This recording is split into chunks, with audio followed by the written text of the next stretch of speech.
Welcome to Time Traveling Team, the weekly podcast where we review every story of Doctor Who right from the very beginning. I'm Tricia. And I'm Paddy. This week we join the Doctor, Romana and K9 as they continue their search for the fourth piece to the key to time in The Androids of Tara. As usual, we will be discussing the Doctor, the companions and the villains and giving our thoughts on the story as a whole. We would also love to hear your thoughts on the story, so as always, to join the discussion, you can check us out at Time Teamp, that's TIMETEAMP, on Facebook, Twitter and Instagram, or you can email us at timetravelingteamp@teamproductions.com. Now, as is our usual, Paddington, I will hand over to you to do the story recap, please. Thank you. You're very welcome. Part 1. In the TARDIS, the Doctor plays K9 in a game of chess. The duo debate the intelligence of their respective moves, but they are interrupted by Romana, who reminds the Doctor of their task. She pulls up the coordinates for their next location whilst congratulating K9 on his impending victory. The Doctor quickly changes the subject by asking where they have landed, and Romana tells him that they're on a planet called Tara, which is reminiscent of Earth. She goes to get ready whilst the Doctor searches for some old fishing equipment. They leave the TARDIS and Romana gets a reading on the next segment, and the Doctor wishes her well on her endeavour as he says he intends to go take a break and go fishing. Romana protests at this shirking of their duty and follows after him as he makes his way to a nearby river.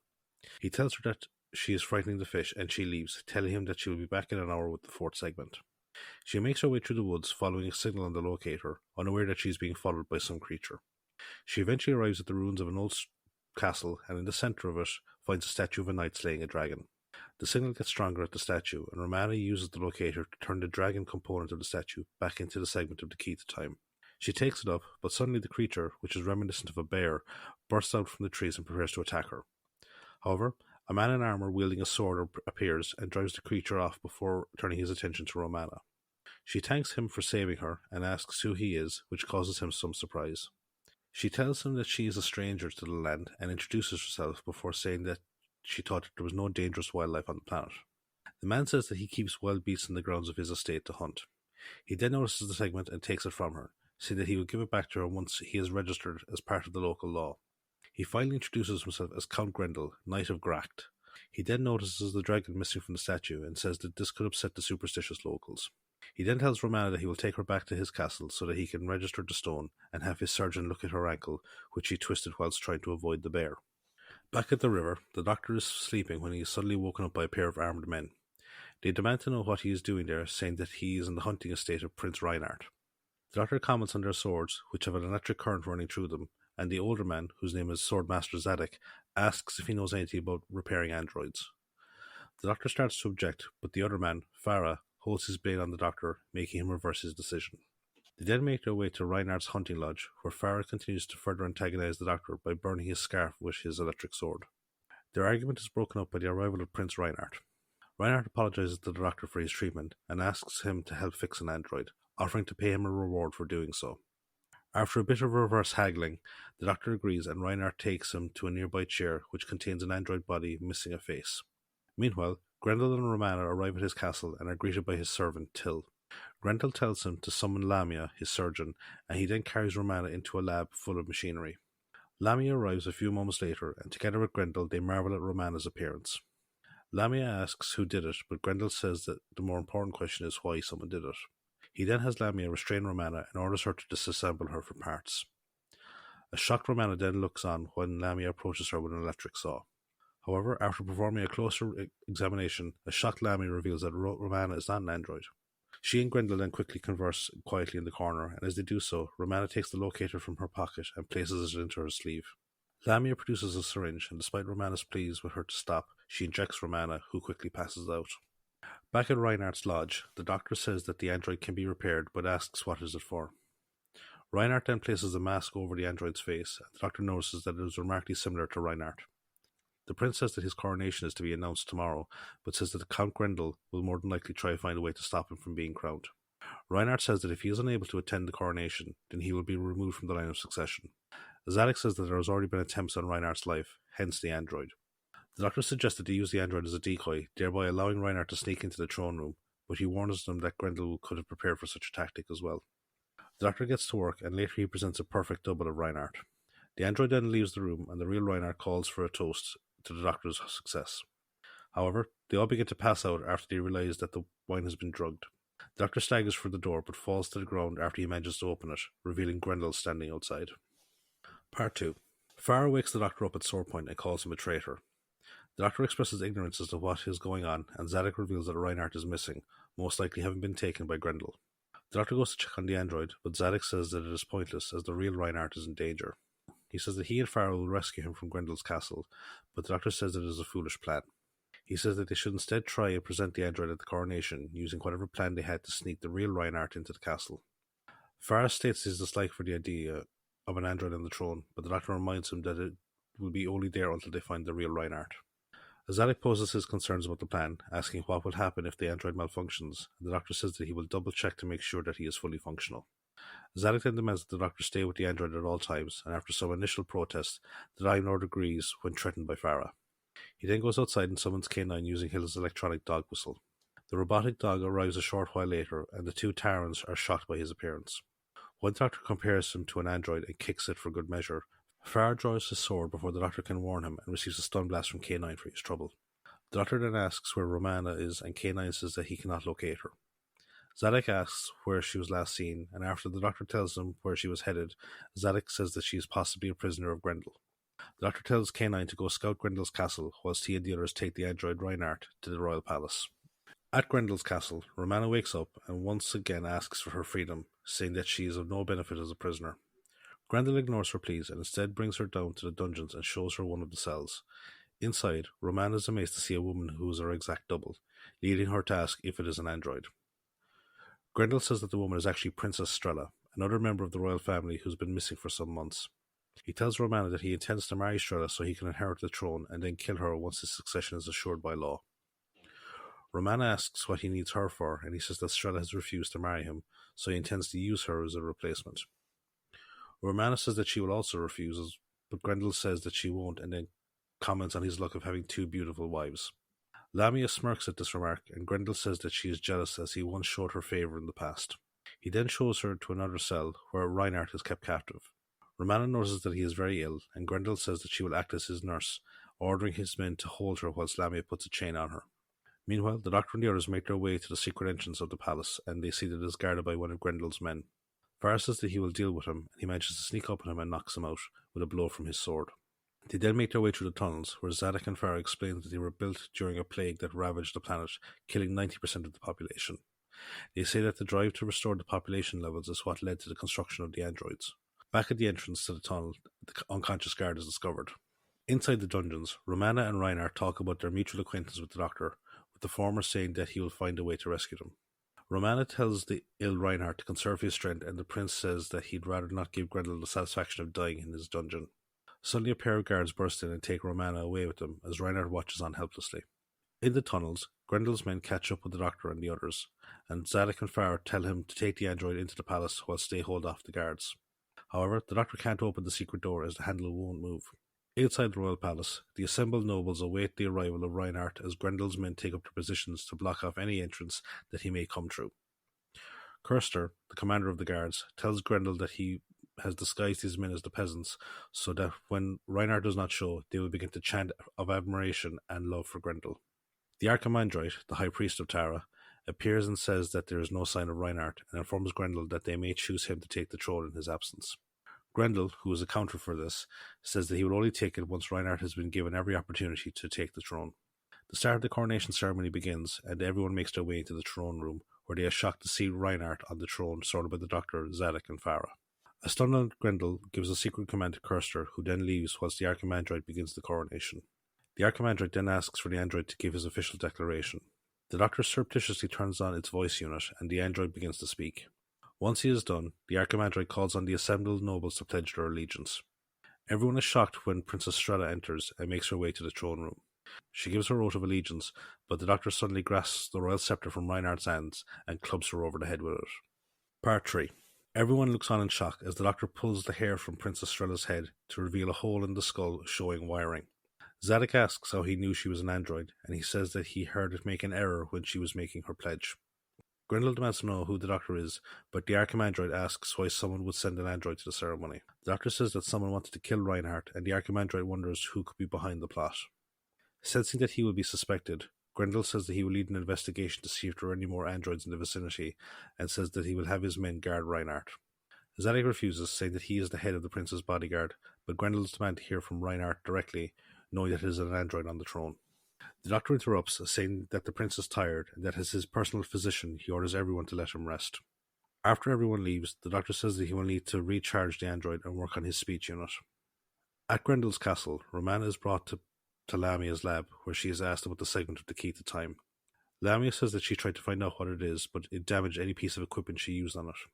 Romana feigns ignorance, saying that it is a trinket that she found, but Lamia refuses to give it back to her, thinking it might be part of something else. Grendel arrives and reveals the failure of the android to Princess Strella. He then notices Romana's interest when he mentions the Doctor, and thinking that she knows him, orders Lamia to create an android duplicate of her. Meanwhile, K9 arrives at the royal palace and informs the Doctor and the others that he has located Romana at Grendel's castle. Zadok says that Grendel holds the advantage as he has the real Reinhardt and Strella as well as Romana, but the Doctor says that everyone believes the android Reinhardt to be the real deal. Zadok says that he must still have an audience with the Arkham android to complete the coronation. The Doctor asks how long the android will be able to function, and after a brief scan, K9 says that he will only be operational for about 3 hours. The Doctor and Zadok test the android, which seems more intelligent and articulate than the real Reinhardt, which causes Zadok concern. As he and the Doctor discuss the fears surrounding androids, Till arrives and says that he has been commanded to speak to the Doctor in private, and confides that he has been sent by Lamia. The Doctor takes him aside, and Farrah wonders if they can trust either of them. He draws his sword, but sheepishly puts it back when K9 threatens him. The Doctor returns and says that Lamia has offered to return Romana to him in exchange for safe conduct for her and Grendel out of the kingdom. Farrah says it is surely a trap, and the Doctor says he knows that, but he intends to go anyway. Back at Grendel's castle, the Count congratulates Lamia on the android Romana that she created. Romana says that the Doctor won't be fooled by it, but Grendel confidently states that with the time and location he's arranged for the exchange, it would be too dark for the Doctor to spot the difference. They give a demonstration of the android's capabilities, and Romana watches as it blasts a nearby dummy when they play a recording of the Doctor's voice from it. Grendel then leaves with the android, and Lamia goes to fetch a guard. While she is gone, Romana takes a small screwdriver and hides it just as Lamia and a guard return to the lab. They then bring her down to the dungeons where she is reunited with the ill Reinhardt, who is asleep. Reinhardt pleads with Lamia to help them, saying that Grendel is only using her and has no romantic interest in her. Lamia says it is better than having nothing, and after she leaves, Romana gets to work on trying to pick the lock of her chains. She manages to get free and tries to rouse Reinhardt, but he says that he is too ill to leave and instead tells her to go and find Zadok, who will know how to rescue him.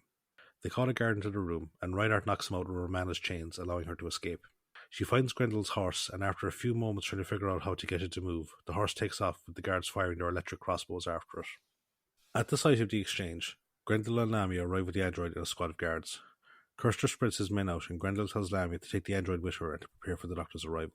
She heads into a nearby pavilion, but discovers the Doctor there waiting for her. After expressing some initial shock at his presence, she talks to the Doctor about the deal that she offered.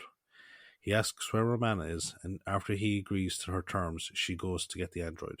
She brings it into the pavilion and shows it to the Doctor, failing to notice K9 by his side.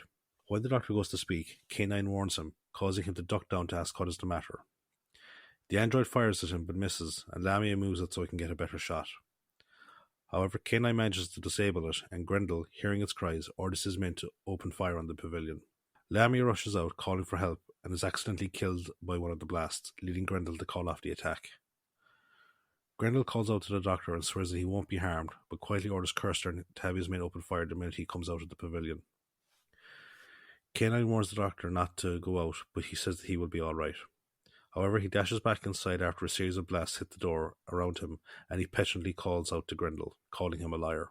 He then has K9 cut a hole through the rear wall of the pavilion, giving him a chance to escape. Grendel orders his men to fire after them, but they hear a horse approaching, and Kirster orders his men to cease fire, thinking that the rider is Princess Strella. However, Grendel realizes that it's Romana and orders his men after her. Romana picks up the Doctor and they gallop away as K9 stays behind and cuts down the pursuing guards, much to Grendel's frustration. The two Time Lords head back to the hunting lodge and find Zadok and Farrah discussing a plan to attack Grendel's castle with their own men. Romana reveals the presence of Reinhardt in the castle and tells them of his illness. Before they can discuss more, they see Grendel approach under a flag of truce, and Zadok orders him to be unharmed. Grendel enters and demands to speak to the Doctor, and they go to speak in private. Grendel commends him on being a worthy adversary, but advises him that he is in a very precarious situation. He says that the moment anything happens to the android of Reinhardt, Zadok will be forced to kill the Doctor so that he can't expose anything about their plot. He then suggests that the Doctor take the throne, vowing to support him. However, the Doctor reveals the offer to Zadok, who accuses Grendel of treason.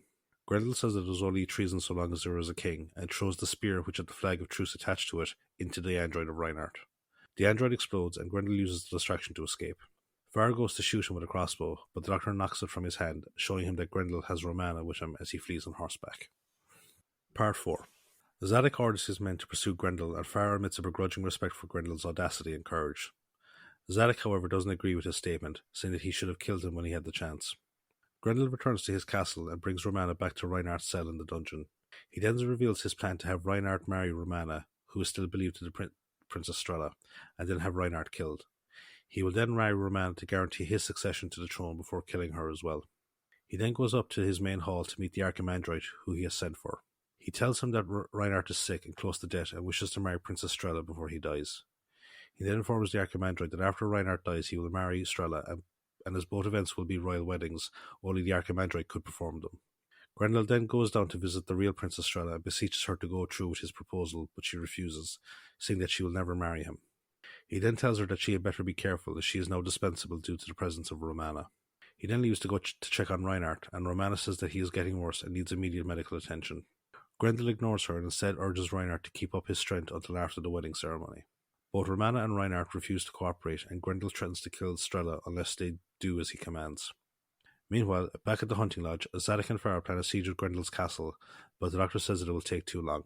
He instead says that he and K9 will sneak into the castle and let Zadok's men in once the night has fallen. Later that night, the Doctor and K9 make their way across the moat in a small boat. They reach a small doorway under the bridge, and K9 starts to cut his way through the wood. He eventually manages to cut through, and the Doctor tells him to stay on guard whilst he goes to open the drawbridge. He then tells K9 not to fall into the water, and then makes his way inside. Meanwhile, the Archimandrite arrives for the ceremony, and Grendel goes to retrieve Romana and Reinhardt from the dungeons. The duo are dressed in proper wedding attire, and they reluctantly make their way up to the main hall. The Archimandrite begins the ceremony, and Grendel quietly reminds them not to do anything that will cause him to kill Strella. When the Archimandrite reaches the section of I Do, the Doctor, having taken a quick detour to retrieve the segment of the key to time from Lamia's lab, arrives and objects. A furious Grendel draws his sword and challenges him to a fight to the death. Romana warns him to be careful, having heard of Grendel's prowess with a blade, but the Doctor says that he'll be okay. After initially mocking Grendel's formal attitude to the fight, the duo begin to fight in earnest. At one point the Doctor manages to disarm Grendel, but he gives him back his blade. However, Grendel tries to stab him in the back, and so the fight continues. Romana spots Kirster leaving and goes to follow him, whilst Reinhardt prevents Till from interfering in the fight. The Doctor tells Reinhardt to open the drawbridge, and the Prince forces Till to show him the controls for it. He manages to get it open, and Zadok leads his troops in, killing any of Grendel's men that they encounter. Meanwhile, Romana follows Kirster down to the dungeon, where he is preparing to kill Strella, but she distracts him long enough for the Princess to knock him out. While this is happening, the Doctor and Grendel's fight have taken them from the main hall into the outer courtyard, where they can hear the commotion caused by Zadok's men. The Doctor tells him to surrender, but he refuses and instead dives into the moat, vowing to have his revenge. The Doctor returns to the main hall, where Reinhardt is celebrating with Zadok and the others. Reinhardt congratulates him on his victory over Grendel and offers the Count's lands to the Doctor in the hopes that he will stay. The Doctor thanks him but says that he has another engagement and asks where Romana is. Reinhardt says that he saw her follow Kirster, and he realizes that she and Strella are in danger. He and the Doctor rush down to the dungeons to find the Princess instructing Romana on how to do needlepoint. The Doctor says that they need to leave, and Romana says that they need to find the key segment and rushes to the lab, leaving Reinhardt and Strella to their happy reunion. The two Time Lords arrive at the lab, and Romana panics as she can't find the segment.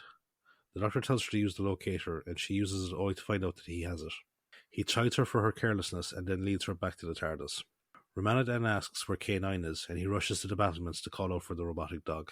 Once there, he sees K9 in the boat, adrift in the moat, after it came loose from its moorings. K9 calls back to him, leading the Doctor to start laughing. End of the story. Thank you all very much. You're very welcome.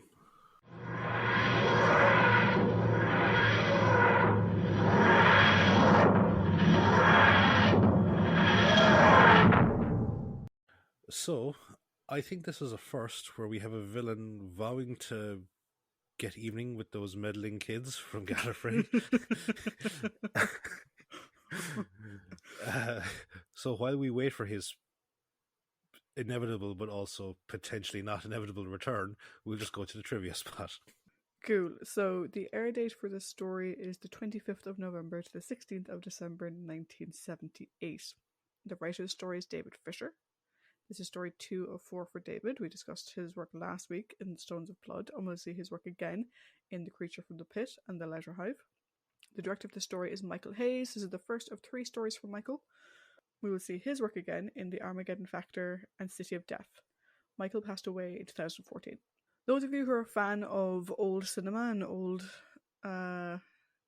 stories may notice that the plot of this serial is very heavily inspired by a film called The Prisoner of Zenda. It is so heavily inspired by The Prisoner of Zenda that the working titles were The Androids of Zenda, The Androids of Zend, and The Prisoners of Zend. That book was in my school library, and I was going through like a classics phase back then. And I was like, "Oh, I'll eventually read it at some point." Never got around to it. I'd never heard of it before this story, but I remember a couple of weeks ago when watching. I think it wasn't Stones of Blood, so it would have Pirate been Planet? the one. I think it was in Pirate Planet. Watching the DVD special features on it, and they were talking about this season in general. And they mentioned, like, yeah, no, it's just a direct rip-off of The Prisoner of... Like, literally, like, it's exactly the same. To the point where, according to the DVD documentary, the actors would actually refer to themselves as the characters that they played. Like, the comfort characters in The Prisoner of Zenda. So, yeah. Another working title was The Seeds of Time, which... Nah. I don't even know where the fuck that comes from. It makes no sense. According to the DVD documentary, it was actually Mary Tam who designed Romana's purple outfit. Because the originally planned costume was this annoying, scratchy tweed. So her outfit for those who haven't seen it, her outfit kind of looks like it's a purple version of what are those courtiers I'm thinking of? It's not courtiers or whatever. There's a particular royal uniform I'm thinking of. Like a musketeer's outfit. No, it's something modern. They have like the funny like flat hat. Oh, the Swiss Guard. The Swiss Guard. No, I thought it was a British royal thing I was thinking of. It also kind of reminds me of like the formal wear for like a lady horse rider, like for like dressage riders or horse jumpers. Yeah, a bit, yeah. But there was something I can't think of it now. There was something like almost like a page boy, like a royal page-esque outfit. Do you know? Oh, whatever. We'll have put a picture on Twitter. You can see it. Wait, you don't mean fucking the Beefeater guards from the Tower of London? No, but there's a different. No, there'll be a picture on Twitter. You can see it. Also, you have Google. Go Google it. Yes. But yeah, so originally it was meant to be tweed, and she was like, "Yeah, no."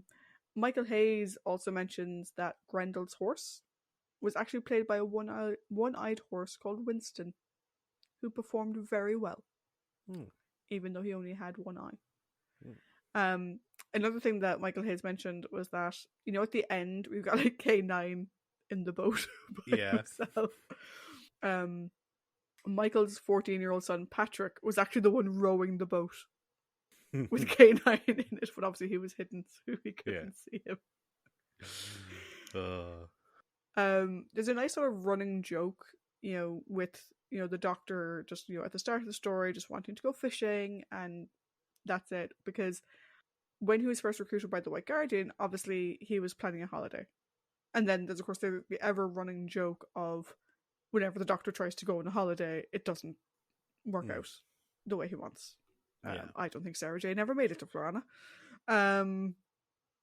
Except in fanfiction. So that's a nice sort of continuity thing going through it. So.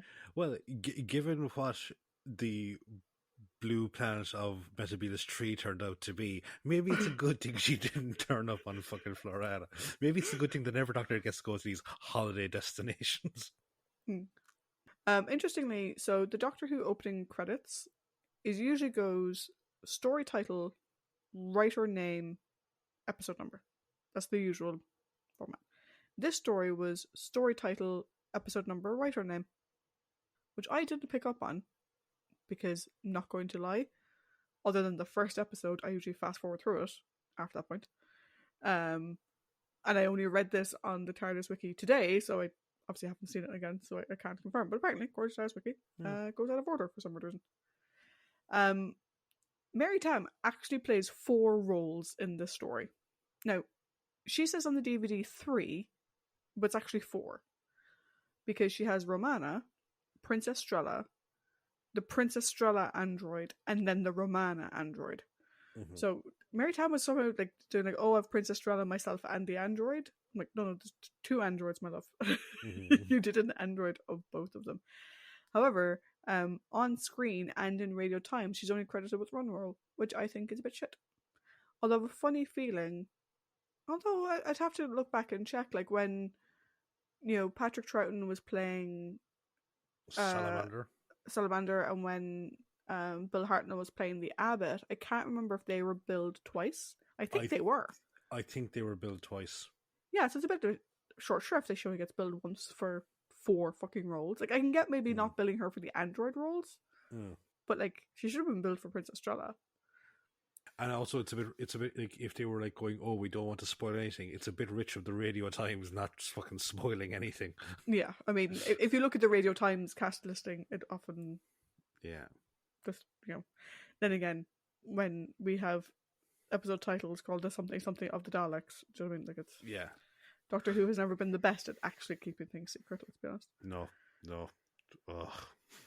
So, if you're a fan of the brain of Morbius, you may have noticed that one of the chairs in Lamia's room was previously used as one of the chairs in Dr. Solon's castle.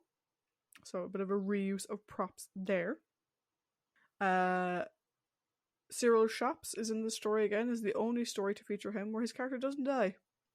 Is he the Archimandrite? I believe so. Yes, we're not discussing him, so I believe so. Yes. Yeah. Because Planet of Spiders, Ambassadors of Death, and Tomb of the Cybermen. Yeah, this is the only one where he doesn't die. David Fisher, so our writer, he was actually very proud of Count Grendel. He really liked the character that he'd made up, and so he decided to have him escape death at the end, so he might potentially be brought back for a return. Although there was never any formal return ever planned, he just left it open-ended.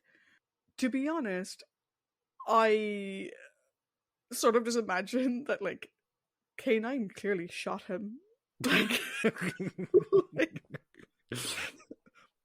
obviously, you had him jump into a moat and start swimming away, and then later on we see K9 in a boat. I was like, oh yeah, K9 shot him. Like, to allow him to escape is just like a shitty way. Like, they're all like, yay, happy families. I was like, no, you're like evil villain just ran away. No, I just because he does like a proper like Olympic style dive off the thing, and I just have this image of him now going through the air, and K9 just shoots a midair bag, and just the belly flop of the body in the water. I just imagine him like swimming away and like, you know, maybe trying to get back into the castle or whatever, and he just comes face to face with K9, and K9's like, or is it like I am going to stun, and he stuns him, and of course he sinks to the bottom. Or is like the sort of Lord of the Rings thing, you know, like K9 betrayed him to his death, just bang. One of the weirdest things I think in this episode, and you probably agree with me, is the Terran Wood Beast, the thing that attacks Romana. Yeah. Now, again, this is where special features are great, because Mary Tam was saying in the special features how to her this thing looked amazing. Because she's got very bad eyesight. And she doesn't wear glasses when she's acting. She acts similar to Katie Manning. She doesn't wear her glasses. So she actually has no clue what the fucking thing looks like. So to her it looked quite cool, but it actually looks quite shit. Like that is the most like last 2 items at the Halloween shop type creature I've ever seen, you know? So originally it was meant to be a bear, but they didn't have the budget for a bear costume to be made. So Doreen James, the costume designer, hired a bear costume from another costumer, and I don't know what the fuck they did with the face. Yeah, it was like some weird like, because like, the body part is fine. Like for a 70s show, the body part was fine. It was just the face. The face is Yeah. fucking weird. It's like some sort of weird Japanese demon mask or something. Yeah. Speaking of faces, the faceless android that we see when we first meet the android that's going to be Prince Reynard or whatever, is based off the same robot head that was used for Sarah Jane in the Android Invasion. Same basic concept. Michael Hayes describes in the DVD feature how he actually was given the draft 1 script, which is very rare for directors. Usually directors get a draft 2 or a draft 3. Usually the producers like to go through the script first and be like, no, X that, we're not doing that. And so the reason why they used to do that apparently was because they didn't want the director falling in love with the first version. And then the version they actually get is a bit shite in comparison. Yeah. Apparently that wasn't the case for this one. He was given the first draft. And it wasn't necessarily that he didn't fall in love with it, but it scared the ever-living life out of him. Because David Fisher had originally hoped that Tara might be populated with, like, mythological animals. So, like, unicorns and, like, Pegasi. And so and the director describes on the DVD, he's like, I'm reading through the script and there's horses with wings. And I'm like, how do they expect me to do horses with wings? And he hadn't decided if those animals would be natural or mechanical. David Fisher was doing the script. But that's what he originally wanted. It was meant to be a fairy tale. And he really wanted to lean into those like legendary fairy tale elements. He also envisioned that Till, who's the hunchback servant of Grendel, that he would be a dwarf rather than a hunchback. Again, I think tying into fairy tale and whatever, rather than let's just make him Igor for some random reason. But actually, in saying that, because of what he looked like, that story reminded me of. Do you remember like the original footage from the Jabba the Hutt scene in A New Hope? Where he's just this very big, bulky gangster, as opposed to the big slug lord. And then for like the remaster, they did the slug thing. That kind of reminds me of that because Till does look a small bit like that guy. Yeah, he does a bit. I would have quite liked to see unicorns and stuff. Could they do it on a Doctor Who budget? Fucking doubtful. One thing they did manage to do though is the castle. So, it was filmed at Leeds Castle, which is not in Leeds. It's in Kent. Interesting random factoid. But what they did was they took Leeds Castle and then they had someone do a painting, a bit like what you see in, like, say, Mary Poppins or something, like where they do like the painting, to add all the, because it's like some of the turrets are quite tall and they're sort of brown as opposed to like the white stone. Those are all painted in. To make it look more fantastical. Leeds Palace doesn't or Leeds Castle doesn't have, it has like your normal square uppy downy stuff, but it doesn't have the really tall towers. It's actually quite level at, like, I think it's like 3 floors or something, so it's quite a level flat structure. So they actually painted in the extra tall bits. Oh, that's cool. Which I think actually looked quite cool. So we see Romana on a horse. I'll discuss more my thoughts about the horse later on. And Mary Tam is actually a very skilled horse rider. However, she refused to do the horse riding sequences herself because they wouldn't let her wear a helmet. And she felt that the potential for an accident was just too great. So obviously when she's going with Grendel, I think there are times with Grendel where it is Mary Tam, and there are times with Grendel where it's clearly not Mary Tam. Yeah. There's one bit in particular where they're just going across, like, in the distance, and it looks like a really bulky guy with really fake boobs. If that is realistically Mary Tam, sweetheart, that shot did you no favours. But I have a sneaking suspicion it's not. Mary, fix your boobs. You look like a bleeding Picasso. Yeah. Which, yeah, I mean, I can understand that. I mean, the later sequences, Romana doesn't have her hat on. She's lost her hat at that point. So yeah, particularly riding side saddle, which is what she was doing. Obviously, more chance of something going wrong writing side saddle. And also, if the horse was blind in one eye, Yeah, it's a one-eyed horse. Like it's a one-eyed horse and you're riding side saddle. I can understand her being like, "You won't let me wear a helmet." No, and that's actually a very interesting thing. When it comes to movies and TV shows, where particularly with horse riding, where you have people who are skilled, they can ride a horse, but they often don't do the action sequences because a horse rider who doesn't wear a helmet is not a horse rider who's taking all the necessary precautions. You know, so yeah, I'm actually kind of proud of her for not doing it. People who are a fan of Beowulf, going back to classics, yes, that would be where Grendel's name came from. It's a bit fucking on the nose, but there you go.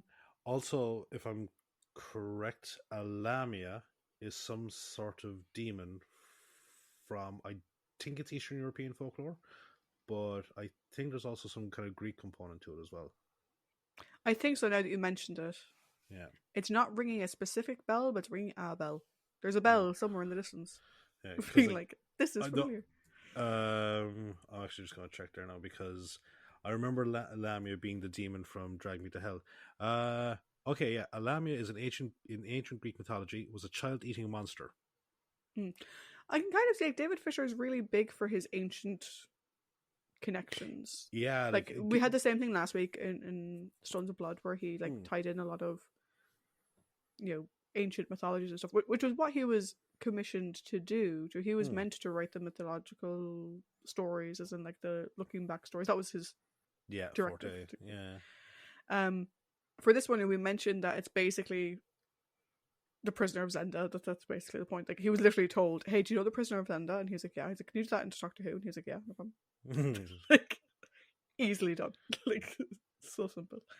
But originally the planet was called Zend, with the site of the coronation being a castle located in Tara, which I mentioned last week about Ireland and the Tara brooch.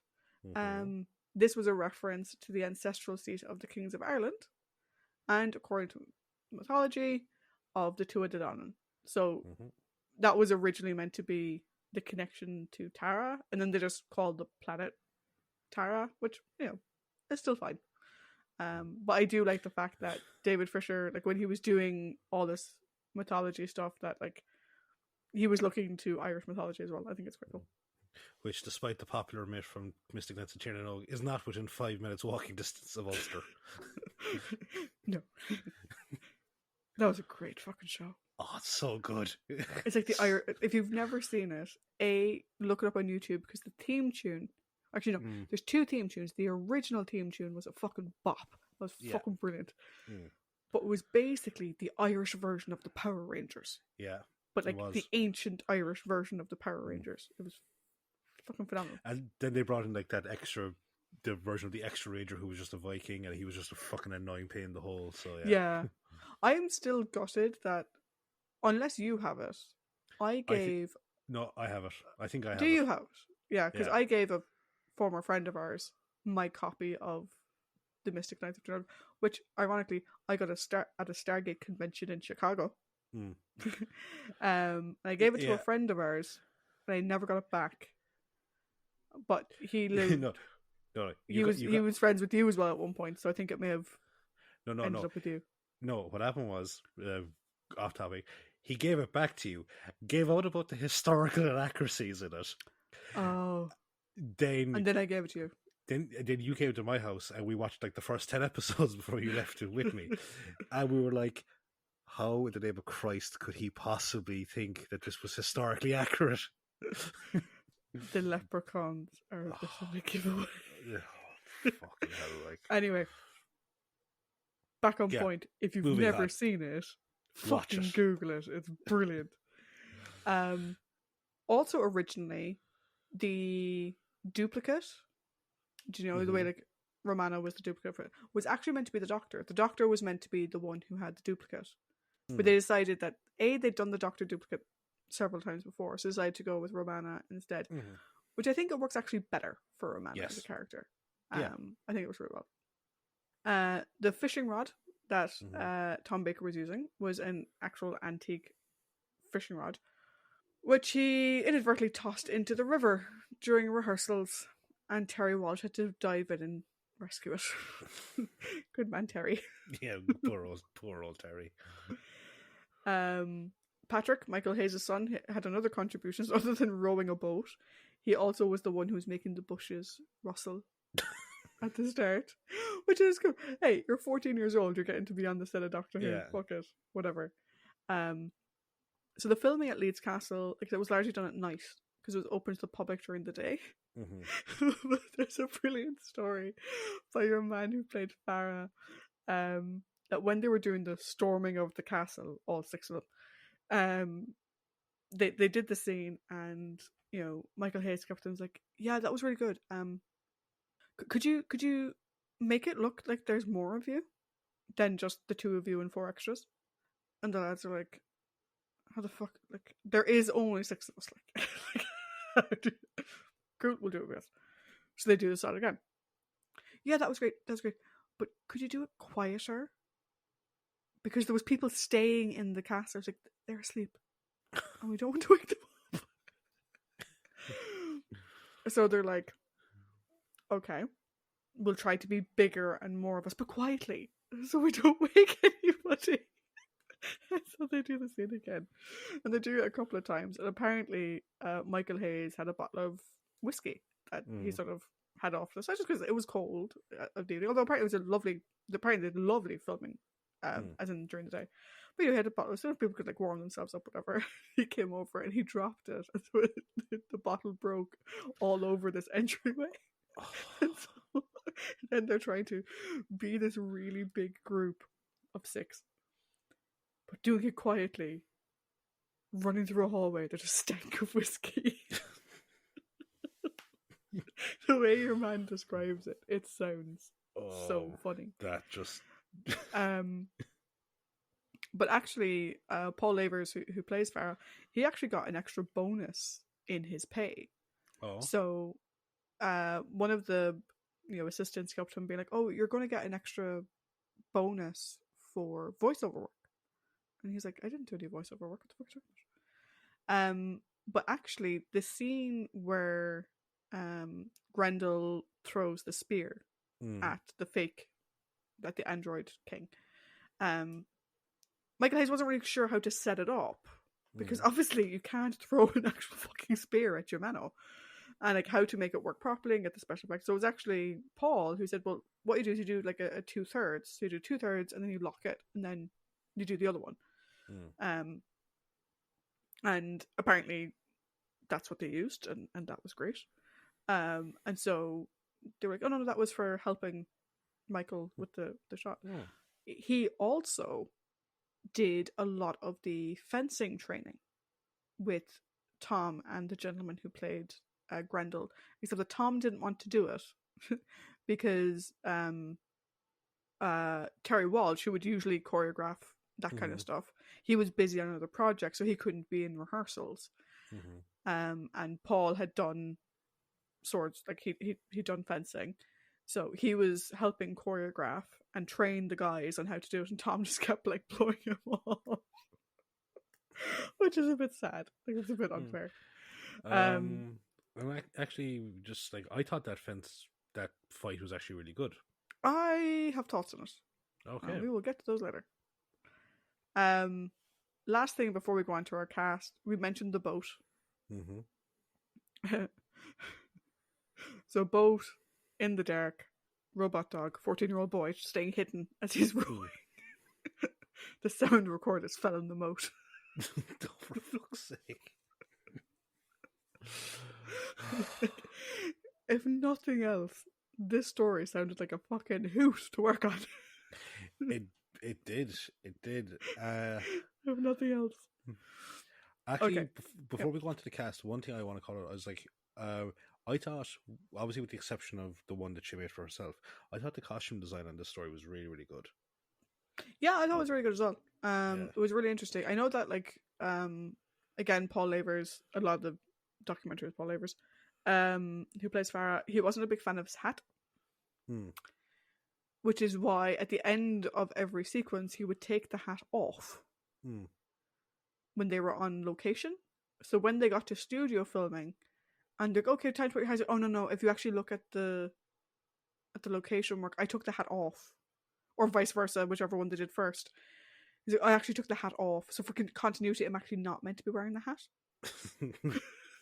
Because it's like the headgear for a lot of the characters, like it's like the uniforms are very like late 1700 1800 European military style uniforms, but the headwear is kind of very Turkish or like North African at times. So I thought it was just this really weird blend of aesthetics. Yeah, and like the way your man described it, he described that like it looked a bit like a German World War One hat. I think that was a bit no, like it's much. I think it's more like Turkish or Byzantine looking in origin, but yeah, but oh no, I thought like the costumes were great. Like, so on to our cast. So as Zadok, we have Simon Lack. This is the second and final appearance for Simon. We previously saw him as Professor Kettering in The Mind of Evil, though we did not discuss him at the time. His on-who credits include Goodbye Mr. Chips, South Riding, Dixon of Dock Green, and Dr. Finley's Casebook. Simon passed away in 1980. As Farah, we have the previously mentioned Paul Lavers. This is the only Doctor Who credit for Paul. His non-who credits include Housefall 3, Dawning of the Dead, and, this is a long title, Chantel, Psychic PD, Night Division. Long title name. Prince Reynard is played by Neville Jason, only Doctor Who acting credit for Neville. His non-who credits include Paul of Tarsus, Margaret from Russia with Love, Dixon of Dock Green, and Sherlock Holmes. Neville passed away in 2015. As Count Grendel, we have Peter Jeffrey. This is the second and final appearance for Peter. We previously discussed him as he played the pilot in the Macra Tower. And lastly, as Madame Lamia, we have Lois Baxter. This is the only on-screen Doctor Who credit for Lois, though she has done some work with Big Finish as well. Her non-Who credits include Affairs of the Heart, The Bill, Dickens of London, and When the Boat Comes In. Thus endeth the trivia and random discussions of Mystic Knights of Tir na Nog. Yep. Watch it, people. Watch it.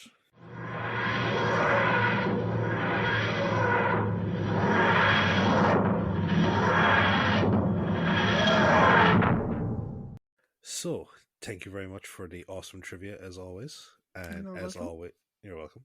And as always, we're going to, shut up. And as always, we'll now segue very naturally and casually into the character discussion. Where this week we have the Doctor, the companions of Romana and Bestest Boy K9. We have the prominent characters of Zadok, Farah, and Reinhardt. Although, would you put them as companions or would you put them as prominent characters?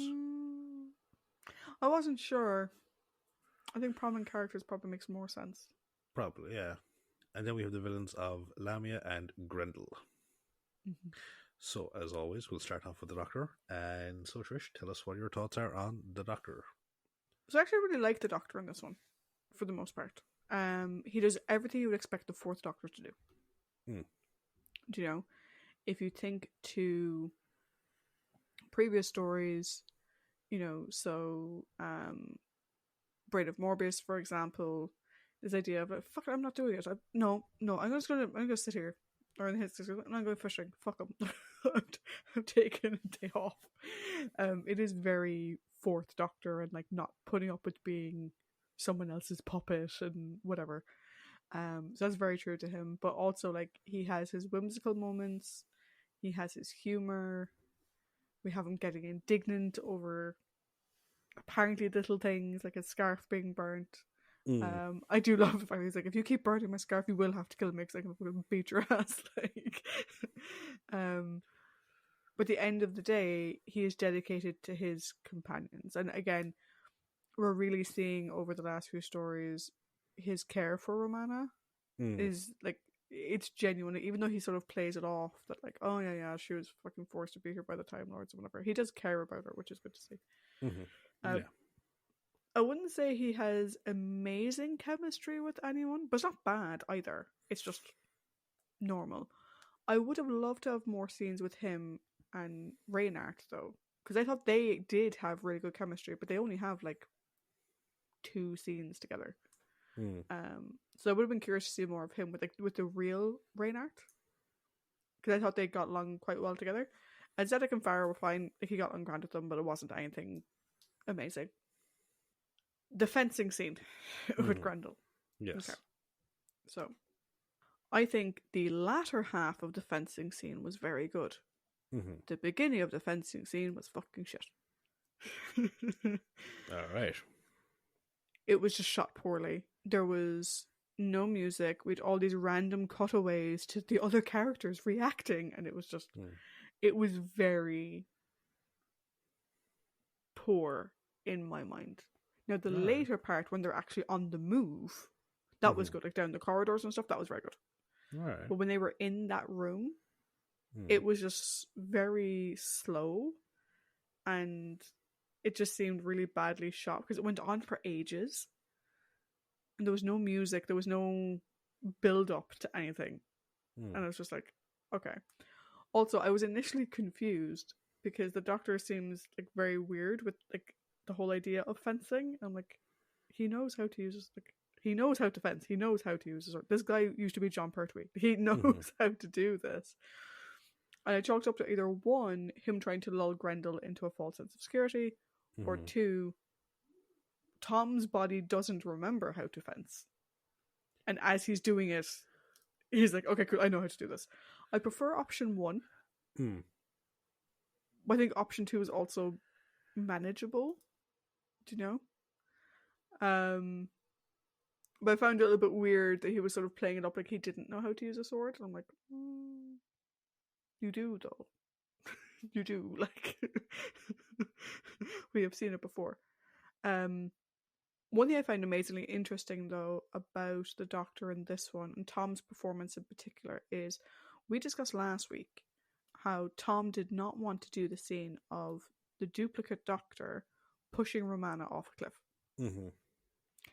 In this story, though, he apparently had no issue with the Doctor braining, quote-unquote, Romana in the head for the cliffhanger.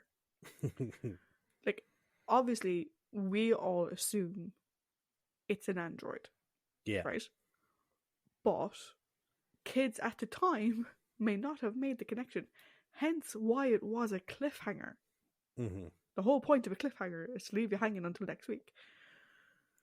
So I find it interesting that he wouldn't do the duplicate bad Doctor pushing the real Romana off a cliff. But he had no issue with the real Doctor braining someone in the head, fans having to wait a week to find out it wasn't really Romana. I think so. The last week called for like the camera work to actually show him pushing her. Yeah.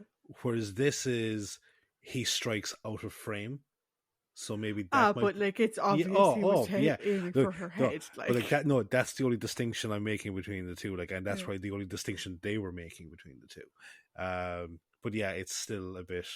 Yeah, because like if we think back to Android Invasion, where he had a similar moment, right, with the android of Sarah Jane being revealed, he didn't even attack her. He grabbed her wrist.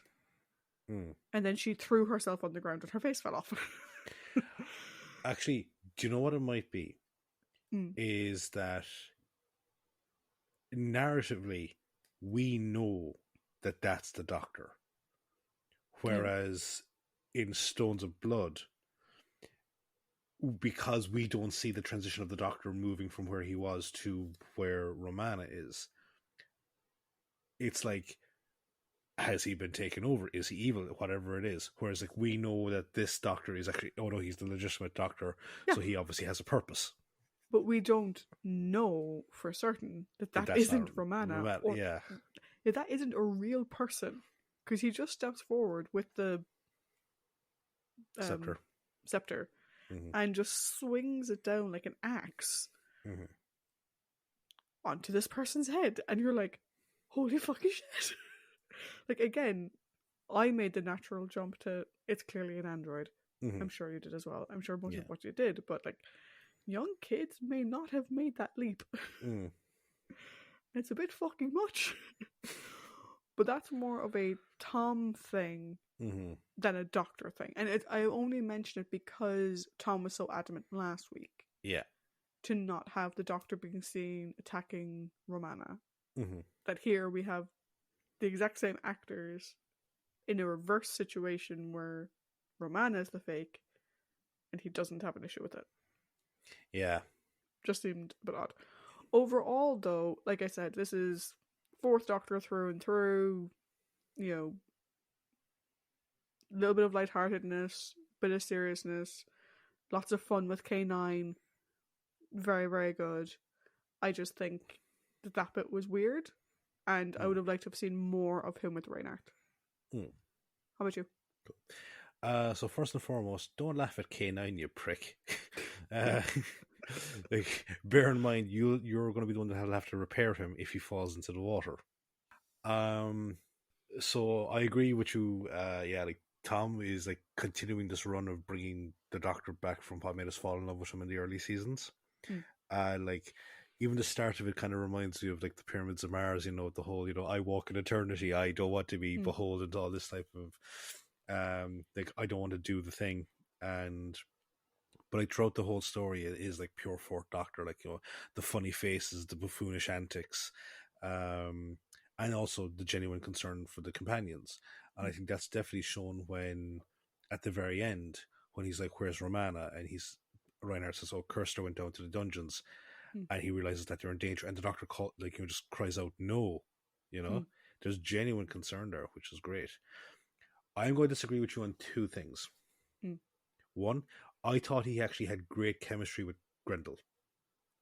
I thought their back and forth was really. I was looking from a companion perspective. Oh, sorry, companion perspective. All right, fair enough.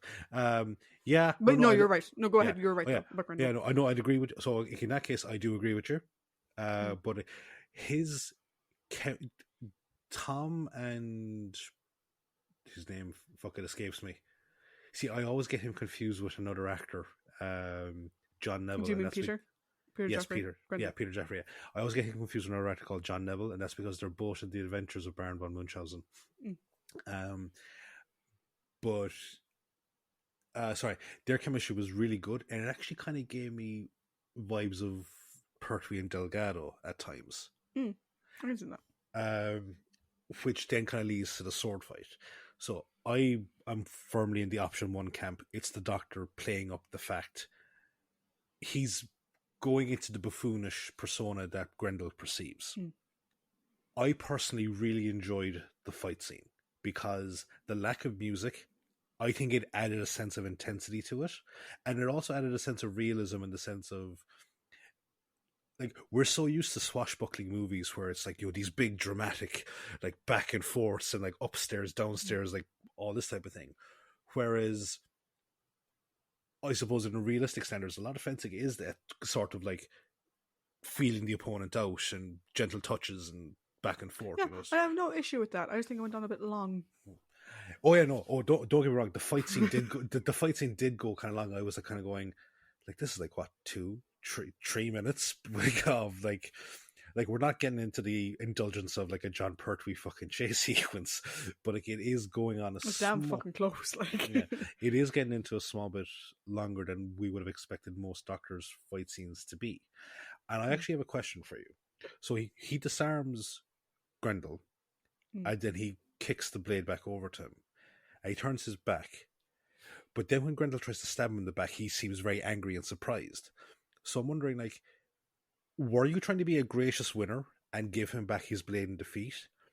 Or were you being like Doc John, in that sword fight in Sea Devils, and it's like, are you showing off?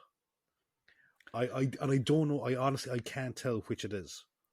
It's I always find that type of scene to be very weird, because when you have someone who's threatening to kill you, and particularly someone like Grendel, who has shown that he does not play by the art of war, he does not play by the rules of war, hence using the flag of truce to kill someone.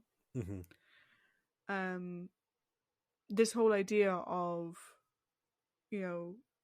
oh, we only fought for 2 minutes. Do you know what? pick up your sword again. Let's keep going. You know, whatever. Like, fair man's shot and all this. Like, no, what the fuck are you doing? It never makes sense, and I never understand why people. I think he does it. Does he do it twice? Does he do it No, in the garden as well? no, just in the garden. Like in the garden, he calls off the fight because he says, "Look, all your men are gone. You are outnumbered. Give up." And Grendel Yeah. throws down his blade. Oh yeah, okay. Or like so, like Grendel. But yeah, with the whole like tossing him his blade, like it always seems to me as a like, hey, so we want to show that our hero is the hero and our hero can win, so he's going to disarm them. But we want this fight to go on longer, so they're going to give his sword back, and we're going to move it to a different location. I was like, why?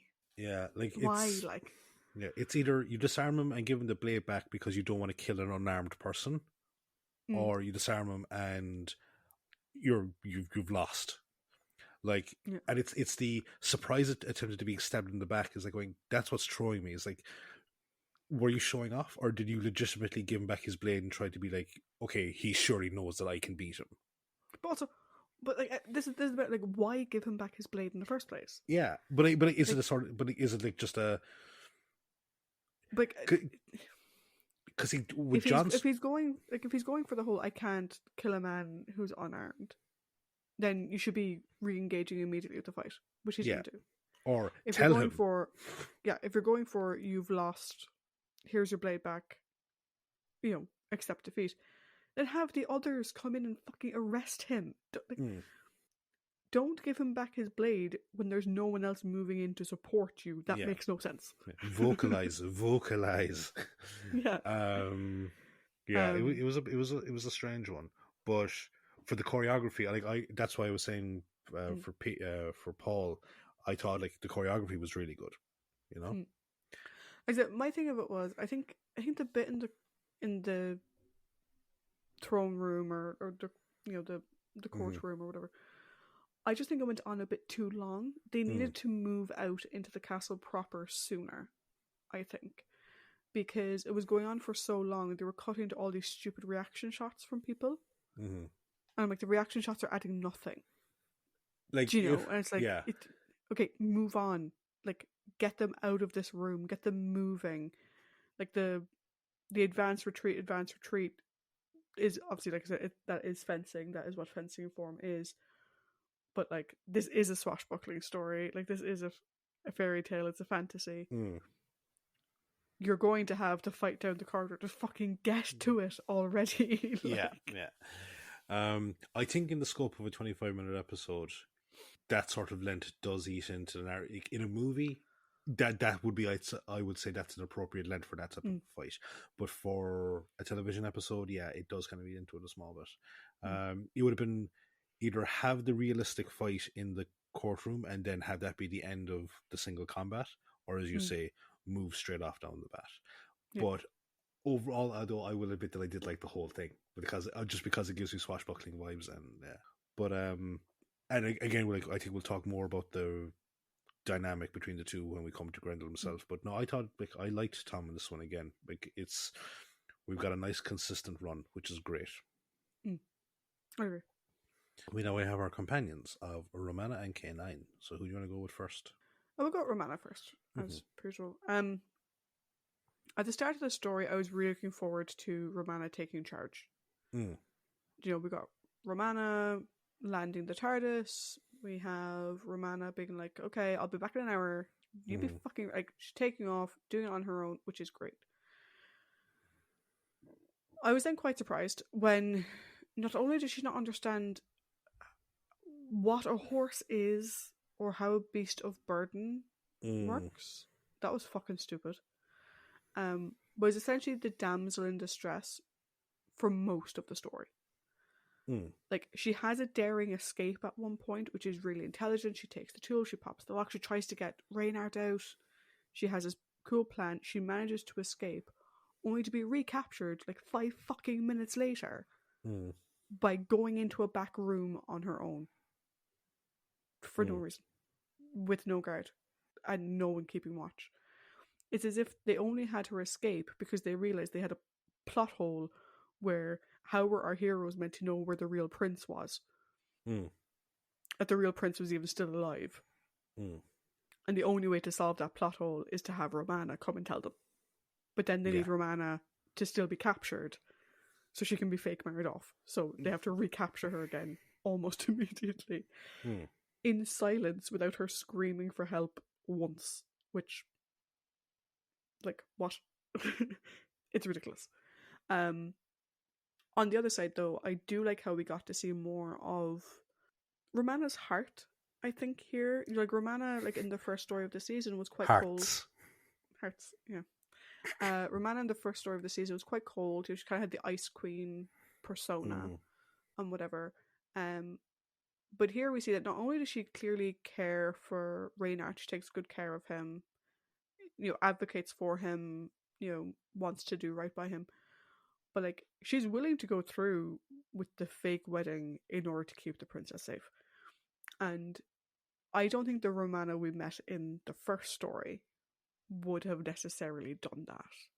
Or at least not as quickly and without reservation as the Romana here did. Like, there was something about the shots of the two of them, of Romana and Reynard, when they're in the wedding clothes and they're having the ceremony and they're being asked the question and they both look at each other and it's just this look of, we have to. Like, they both know what's at stake and they both accept it because they don't want anything to happen to Strella, which Romana's even fucking met her. She's never met this woman. And, Romana has previously been the sort of more hoity-toity Time Lord, whatever.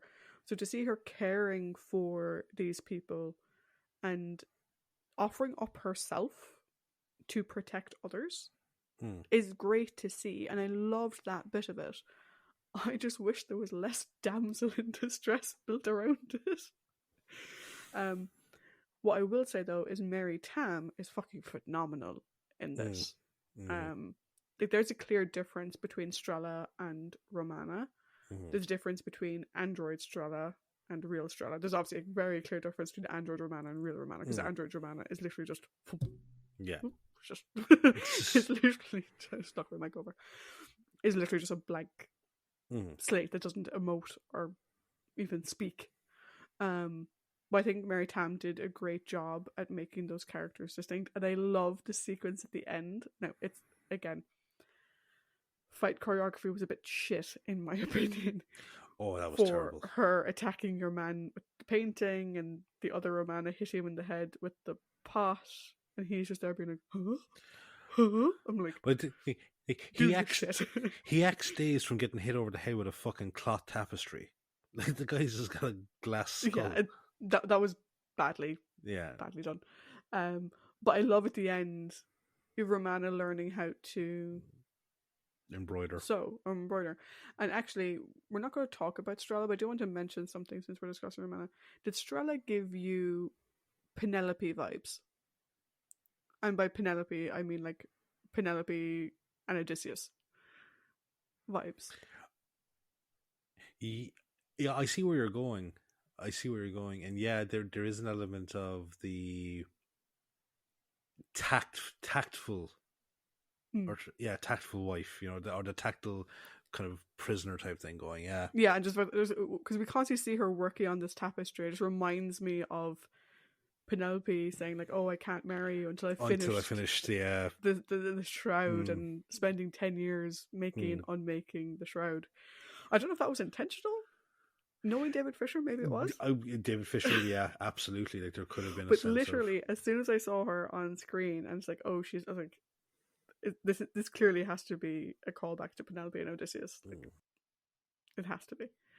But yeah, so I like Romana in general. I think this story was a weak one for her overall, but it had a really good start and a really good end. But the middle 2.5 episodes, like the first 15 minutes and the last 15 minutes, I thought were good. The middle 2.5 wasn't a big fan of for Romana particularly. I would make a statement that it's not a bad performance, but I think it's the weakest of what we've seen so far. I think that's a performance wise or story wise. She says not a bad performance. No, sorry, story wise. Performance wise, I love Mary in this one. I think she's great. Your before I get into my notes, your point about her warming up is very reminiscent of the first Doctor and how his character changed from being the cantankerous old man to someone that would be very caring. It's almost like the Doctor is taking those lessons and he's applying it to Romana as a kind of like, this is what I learned and this is what you can also like. It's like he's trying to show her like the Time Lords are. We don't have to be this way, type thing. So I thought it was kind of a cool paying it forward type thing, the way when you mentioned it there. So yes, I would agree that this is the first time that she's properly the damsel in distress, because I think the only other time that it might be would have been like she gets she gets captured in the pirate planet, but she's just so fucking kind of fucking blasé. Blasé about the whole fucking thing, and then obviously in Stones of Blood, she's like, what the fuck's going on? Where are you taking me? Why the fuck? Where am I going? Why am I in this big futuristic ship? There's a lot of confusion there. Whereas here it's like, she's pretty much fucking captured from the off, and she is the revolving door of fucking escape, recapture, escape, recapture. But what I love about it is that she's calm, cool, and collected pretty much the whole way through. Oh yeah. Like, I think the only there's no fucking reign of terror, lost the will to live fucking shit. No, there's not. I think the only time that she exhibits any sort of the screaming heroine type thing is when Lamia approaches her with the needle. That's like she's strapped down on a table, like fucking anyone could. And they were about to chop her head off. Yeah, absolutely. But then, like, even before that, there's the after that, there's the whole thing with the needle, and it's like anyone would fucking panic at that. Like, Jesus Christ. But I 100% agree with you that her moments with Reinhardt are great. It's we talked before about back, in Ribos Operation about how these emotional character moments help build character, and here, even though like Roman is the one giving the emotional comfort, we're actually seeing character development from Reinhardt as well. So I thought that was great. I love her escape attempt. Everything that is good about Romana in this pales in significance to her trying to find the ignition for a fucking horse. Like, she's not fucking stupid. Like, she's not stupid. Like, I'm sure on Gallifrey they have animals, for fuck's sake. like, or even like, when traveling with the Doctor, like, surely like, in downtime between traveling to the different locations. Like, she knows that K9 is a robot dog. Yeah. Therefore, she should know what a real dog is. Yeah. It's so dumb. Yeah. So dumb. It's like it's so fucking stupid as well, but it's no, like it's that is the reverse of the big metal beasties. It's the big metal beasties in reverse. But Jamie at least had an excuse. Like what's coming to my head now is like it's just because like trying to find the ignition for a fucking horse. You haven't seen it, I don't think, but there's a movie called Top Secret. I think it's one of Val Kilmer's first movies. It's like this weird homage to like your World War II espionage movies, but there's a scene where like they're running away from like the East German military, and like the person he's with goes like, "We have to get rid of those bikes," and he just goes over to the bikes and he goes, "Yeah, yeah," and the bikes neigh and they just fucking roll off down the road. And it just like a reverse of that. But what it actually reminded me of, to be honest, is Star Trek: The Voyage Home. Is it The Voyage Home? The one with the whales. Yeah, that's Voyage Home, yeah. Where you have Scotty sitting up to the computer and picking up the mouse. Computer. And the big smile on his head as he fucking does it as well. Yeah, that. God love James Doohan. But yeah, I think like this is like her Yeah, like story wise, it is the weakest that we have seen so far. It's not Yeah. bad. It's No. important to make that distinction. I think it's not bad, Yeah. but it is the weakest. But Mary's performance here is great. I think performance wise, and this is where like the rambling is going to be very difficult. I think is I would say performance wise, it's probably up there with the Ribos operation. Yeah. Is that emotional connection with Reynard really Yeah, pushes it over the it edge? really Like, does. is that last? It's the wedding procession.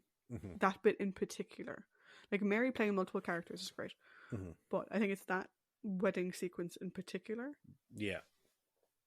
You just feel it, like, you know, because it's like if that was the Doctor, he'd be kind of playing it off for laughs and whatever. But she doesn't. No. Like she accepts the seriousness of the situation, Yeah. which is good. So, the bestest boy. Bestest boy is bestest. Not as much engagement with our story-based characters this week as we've had in previous weeks. Though I do love the fact that like both Farah and Zedek are like, what the fuck is that? And also Okay. they're terrified of him by the end of it because he like, when Farah goes to draw draw his sword to the Doctor, like K9's like, don't draw it, and he's like, I've learned my lesson. Yeah. But the interactions with the Doctor and Romana are great. I actually love the opening sequence for this one. The chess game. The chess game. I think it's really good because you have like the Doctor has his scarf over K9 as well, which is just super adorable. You know, it's the three of them as a unit, you know, having banter, and K9 is part of the banter, which I always love when K9 is part of the banter. Do you know that he's like, you know, as I recall, such and such lost that match. Yeah. You know, I must have stepped out. It's like mate in 12, mate in 11. Actually, the Doctor's like, what do we mean mate in 11? What the fuck are you on about? And it's actually, I think that's a distinction as well, because we were talking before about how K9 Mark 1 and K9 Mark 2 are very different. If you kind of cast your mind back, a lot of the scenes of the trio in the TARDIS, it was always kind of like Leela and K9, or the Doctor and K9. It was never the three of them really together. Whereas here, it does seem more like a trio rather than I go with whoever type thing. Yeah, I will still say though that like K9 Mark 2 is the Doctor's dog, and I do still think that K9 Mark 1 was Leela's. Yeah, very much so. But yeah, I think K9 has lovely interactions here with the Doctor and Romana. I love the fact that I love the bit where like he's like, you know, can't you go faster? You told me to be quiet. I can either do fast and loud or slow and quiet. Pick one. It's like when you hire someone to do a job, it's like, I need it done quickly, cheaply, and in good quality. It's like, well, you can have two of those things. Pick any two you want. You only get two. Also, I don't know why my mind went there, but it's like I can either do fast and loud or slow and quiet. It's like, is like K9 describing his sexual preferences or something? Maybe. Yeah. But yeah, I think the one thing I found a little bit strange was the fact that K9 couldn't find Romana. Yeah. That was weird. Like last week he was good at tracking her, and you could argue that like, oh, but last week he knew where she was starting from. Like this week he knew where she was starting from too. Start at the TARDIS and go from there. Like maybe it might be like a distance thing. I don't know. Like, well, yeah, but as in like start at the TARDIS where you knew she was, and then track her from there. Yeah. Because you know, last time he was like, you know, he was saying that he didn't want to be a bloodhound, but he was saying that he had her scent and he knows that that's what he was following her tracks, whatever. But yeah, no, K9 is bestest boy. One thing as well, like I just thought it was funny was when the Doctor and him escape from the pavilion and Romana rides up on the horse, like great sequence. And the Doctor just goes, it's every man for himself, K9. And he hops on the horse while K9 just stays behind and in a very Dynasty Warriors-esque way just casually fucking mows down all the pursuing guards. He just like, it's like he set his like nose blaster onto just wide beam, and they just fucking swiped it, and everyone But went down. also, he's like, it's every man for himself. Yeah. It wasn't, it's every man for himself. It's like, she has a horse. I can get on that. I can't take you with me, so fuck you. Yeah. No, that was funny. It was very funny. But I would say that there's probably not as much character. Like there isn't as much of K9 as we've seen in the preceding two stories. No, and definitely in comparison to last week. Like, last week was a big K9 centric story, yeah. Story, and this week isn't. And that's fine. Like, K9 is, in many ways, a tertiary character, let's be honest. Do you know what I mean? Yeah. And if you have him around too much, you don't really have a story because you can just solve it in 5 seconds. Yeah, that's true. The one thing I was expecting, I don't know if you want to explain this. Robot Reynard has a power supply issue. I was kind of expecting him to hook him up to K9. Yeah. To charge up his power cells. I'm like, was I the only one with that idea? When the doctor's talking to K9 about, like, oh, how long would he have if I connected this to this? And K's like, oh, about 3 hours. I was like, cool. And if you charged his cells, how long would he have? Maybe they weren't compatible. Who knows? Surprised I didn't mention it, though. Yeah. No, it was a case of, like, he needs power. Like, you're fully powered. Why don't we just hook him up to you? Yeah. But yeah, that's not K9's job, though. No, it's not. So now we have the prominent characters who K9 had no interactions with and no chemistry whatsoever. Limited interaction and no chemistry. Yes. So we've Zadok, Farah, and Reynard. Should I do them in that order? As well? Yeah. Like Zadok, Farah, and Reynard, yeah. I was waiting for Zadok to be killed. He does have that vibe about him. He fits the bill of, like, the dedicated head of the guard, and it wouldn't have surprised me if they killed him off to evoke an emotional reaction from Reynard. Do you know? Like, the opposite of what we saw in Rybos and in Pirate Planet. Do you know? Where we had the bad guy reacting to his right hand.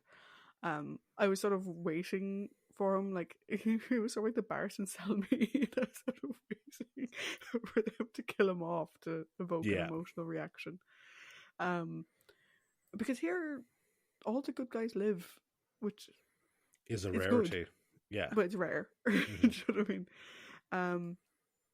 Overall, though, I think he's a good character. He's clearly, like, you know, the stable right hand, keeps everyone on course, you know, keeps the hothead from going over the top, the hothead being Farah, and is very dedicated to Reynard. And even his interactions with the doctor, like, once Reynard takes the doctor into his confidence, you know, Zadok is like, I will do exactly what I've been told to do. I still don't fully trust you, though. That's going to take time. And so it takes until, like, you know, end of episode 2, start of episode 3 for that to come through, which, again, is real. It's a real way to respond to someone, which I liked. So overall, I thought he was a good character. There was one thing, though, when I was like, oh, Zadok, like, that's no way to talk about your lord, your prince, or your king, whatever, was when he was saying that the android prince sounded more intelligent than the real one. Which, A, not true. The real one was very well presented. Yeah. But I was like, Jesus, Zadok, tell them what you really think. I love the prince with all my heart, but he is fucking stupid. He is thick as a brick. But yeah, so overall, I thought he was a nice character. I thought he, you know, worked well in his role, and I was just waiting for him to be killed off, and I was surprised when he wasn't. So I, watching this, I was reminded of another kind of duo when taking him in line with Farah as well. Both people of military training, both people that deal with swords. One, you know, you can possibly see where I'm going with this. He reminds me of an older Obi-Wan Kenobi, circa episode 2, episode 3, you know? Still a bit brash, but clearly has learned from his experiences as a sword master to be able to be the straightforward person that he is, you know? And I think the Doctor senses that straightforwardness in him. Obviously, he sees it from you. He's like, I'm not quite sure I quite trust you yet. But he also senses it in his he's inherently a good person. Because Mm. when Grendel tries to cast suspicion on him by saying, well, oh, if anything goes wrong, he'll kill you. Like, the Doctor doesn't really believe Grendel. Mm. Like, so, yeah, it's like, no, I also agree that it was the bit harsh kind of saying, like, he does sound a bit more intelligent than the real prince. I'm like, fucking hell, like, but no, I liked him. Like, the thing with the supporting cast is like they're all right. I wouldn't Mm. say they're on par with some of the other ones that we've seen. No, You know, I would agree with you there. yeah, some I of our think favorites, like, but I think the principal supporting cast, and we'll get to them in a minute, of Reynard and Grendel. Grendel, Mm-hmm. I think are really good. Mm-hmm. The other three, they're they're fine. Like there's nothing wrong with them, but Mm-hmm. they don't have the same chemistry that we've No. seen in previous stories. So we've got Farah. Mm-hmm. Is it bad that I was waiting for Farah to reveal himself as a turncoat? No, I was kind of expecting something along that line as well, Like we and never did find out how that wine was spiked. and also there's some aesthetics that are like, there's some plot points in the story that they kind of lead you to believe that he will turn, but then those plot Mm. points are never resolved or they're never brought up again. So it's just like, it Yeah, feels the kind of. spiked wine is one. I think having the android prince follow behind him Hmm. in the cave is weird. Like, surely you should take up the final position, Mm-hmm. you know, as much as repeatedly allowing him to walk into a fucking brick. Like, what the fuck are you doing? I think the reason why I came across that is that like Farah is very dedicated, Mm-hmm. but perhaps overly so, which Yes. makes him suspicious. He is so quick to anger. He's so quick Mm-hmm. to react that you sort of get the sense that like he's overcompensating Mm-hmm. to throw off suspicion. So again, I was waiting for the reveal at the end that like Farah was like,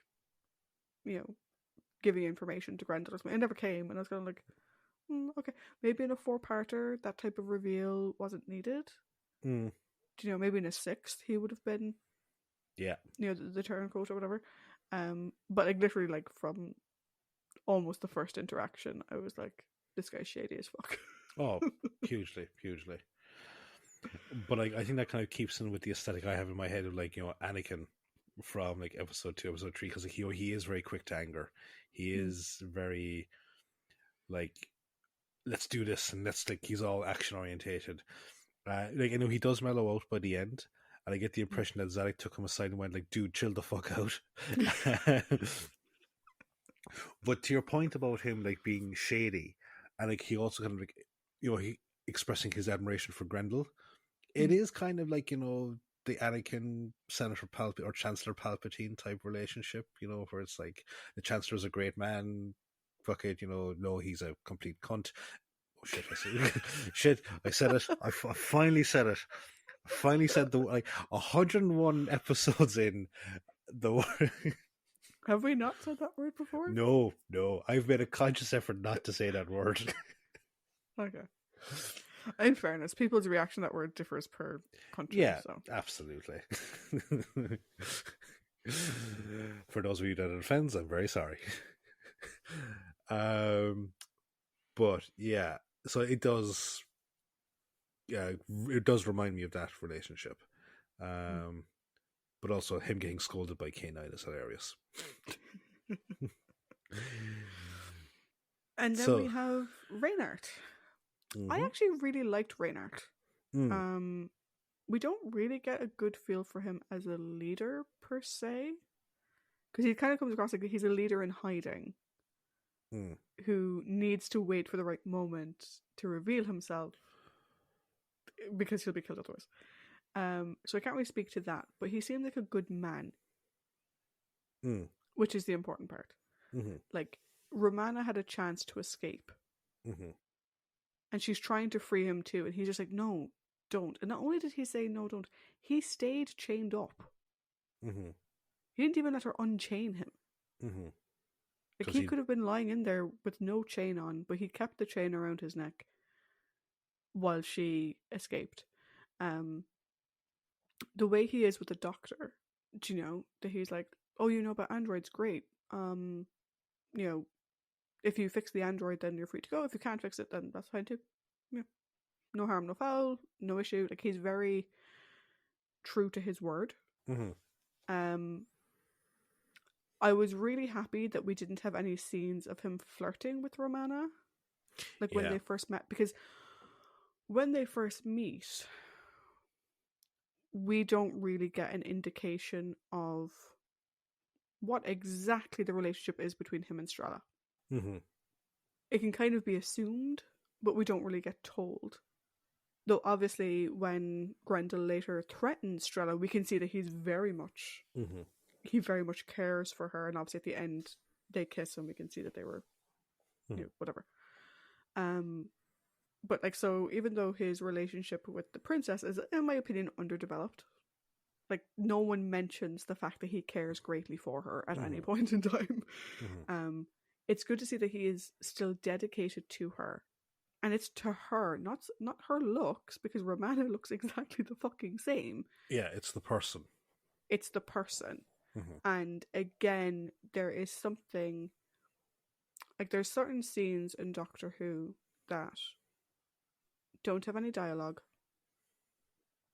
They may not even have music.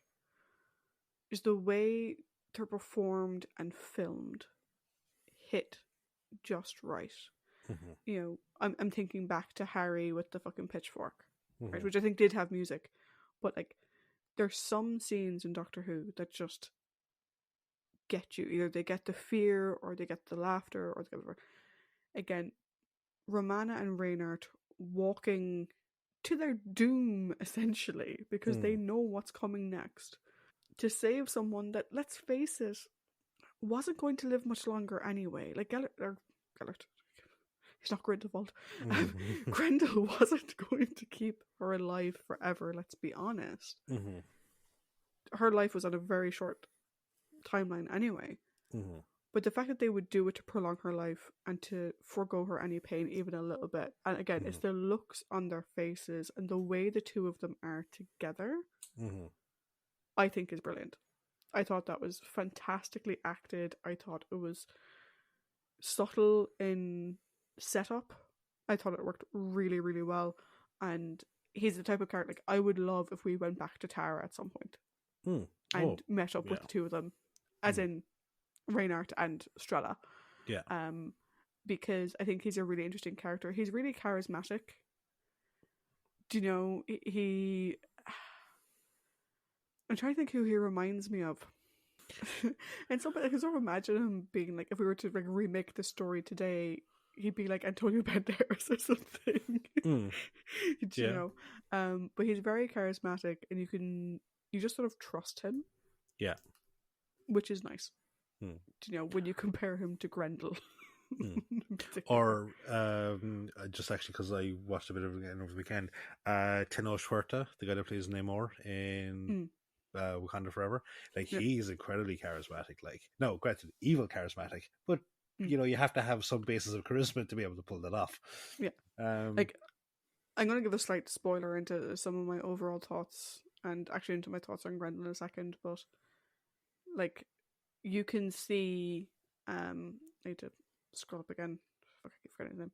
But you can see Neville Jason playing Robin Hood. Oh, yeah. Do you know, he has that look and that feel and that presence to him. He is very he is very Errol Flynn. Very Errol Flynn. Yeah. But yeah, so those are my thoughts. Right. I don't know if you have anything else to add. So he is a very interesting character. And the performance by Neville adds to this whole thing, because he's not a huge impact player in the story. No, he's really not. He is a plot point. Yeah, by his very being. But that's it. We get to know his sense of character by everything that happens around him, or everything that happens. So, like, he seems to me like we've seen a lot of like young ruler type characters in this in the series so far. And I think he's probably one of the better ones, because like you talked about, like, we've never seen him in a leadership role, but he inspires great loyalty from Zedek and his followers. He also, I think, inspires loyalty in his people because of the fact that Kirster has to plant men in the crowd around the castle to start a chant for Grendel in the event that Reinhardt doesn't show. Clearly, the people want to see him take the throne. Clearly, all the assembled nobles want to see him, or want to see him take the throne. You know, and like the Archimandrite, I think there's a small bit of direction that's kind of askew there at points because, like, you know, he kind of intones like at one point that, you know, oh, he will give you the throne if he doesn't take it. It almost a bit enthusiastically, but then the next time he mentions it, it's a bit more reserved.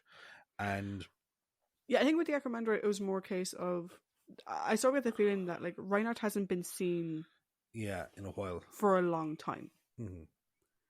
I think the Archimandrite was like, if he doesn't turn up, like I have a duty, and like it's very rude. But I think he was slightly taken aback, and we're getting off topic a little bit, by Grendel taking so much preemptive action that he kind of brought himself back into reserve a second and was like, okay.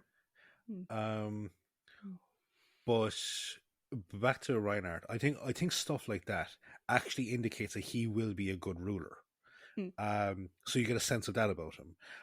Also, like the noble defiance he has the entire time he's kept a prisoner, and as you said, like, you know, other people might have said, oh, like when Romana escaped, oh, take me with you type thing. He's like, no, you have a better chance of getting out to get to Zadok, who will be able to get men to rescue me. Like, so don't let me slow you down. And like that in mind, you know, you kind of said like, why are they going through with the charade when they know that Strella will be killed soon anyway? It's like, for every minute that Strella is kept alive, Zadok and Reinhardt's loyalists will have more time to try and rescue her, to like try to oust Grendel. So, like, it's the, you know, it is a far, far better thing that I do now type thing, you know? So like, that's for the character. In terms of the performance by the actor, fucking hats off to him, because I loved him as the android, you know, was walking repeatedly into the fucking wall, or like the slouching down, or playing the, you know, the powering down android. Like, an excellent acting performance from him in this story, like up there with Mary, you know? Yeah, I agree, definitely. And I definitely would like to see a return to Tara with, like, because it does need a bit of a sequel with the Reinhardt and Grendel still being at large. You know, there needs to be something, you know? Yeah.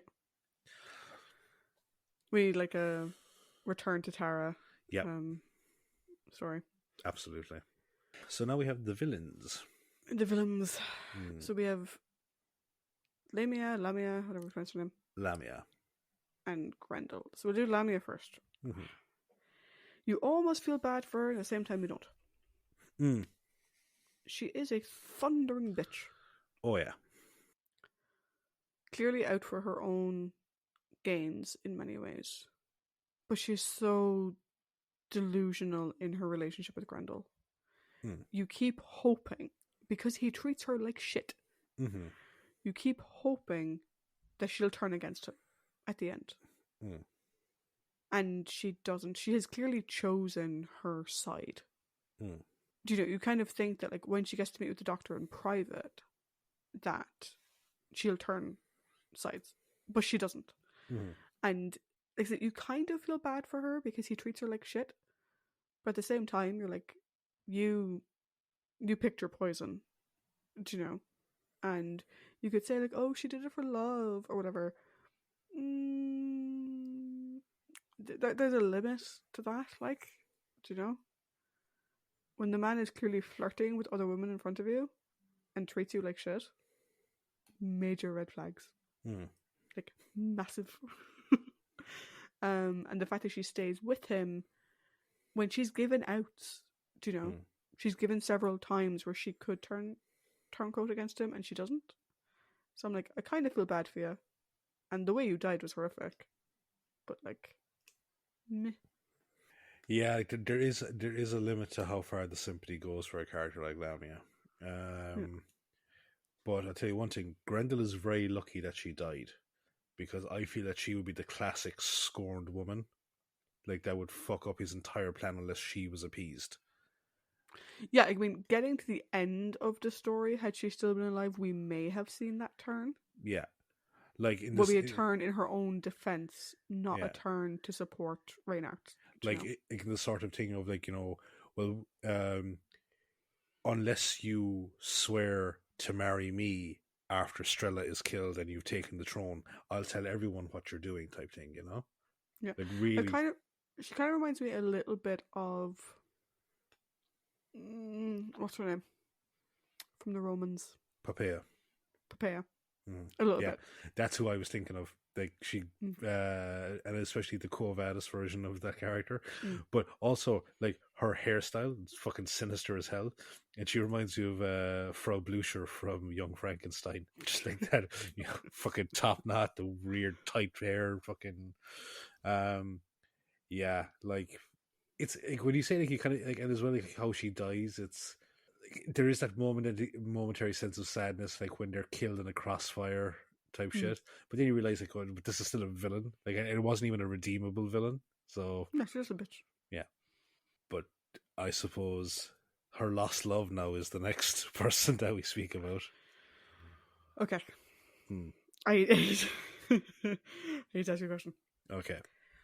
Am I the only person who thinks that Roger Rees was channeling this version of Grendel when he played the Sheriff of Rottingham in Men in Tights? Because their mannerisms, their tone of the voice is almost identical. Seriously, if you Yeah. watch this story, close your eyes, Hmm. you think you're listening to Men in Tights. They I sound exactly the fucking same. I disliked you before, Doctor, but now I'm really pissed off. But like the way they speak, their tone of their voice is Hmm. exactly the Yeah. fucking same. Yeah. Like, it's sort of where my like I haven't seen the Prince of Center or whatever. I haven't seen it. I haven't read it. Or whatever. Yeah. All I see when I watch this is fucking Robin Hood. Do you Oh. know? And Grendel is the perfect sort of, depending on what adaptation you're watching, the perfect Prince John or the perfect Sheriff of Nottingham model character. Hmm. Do you know?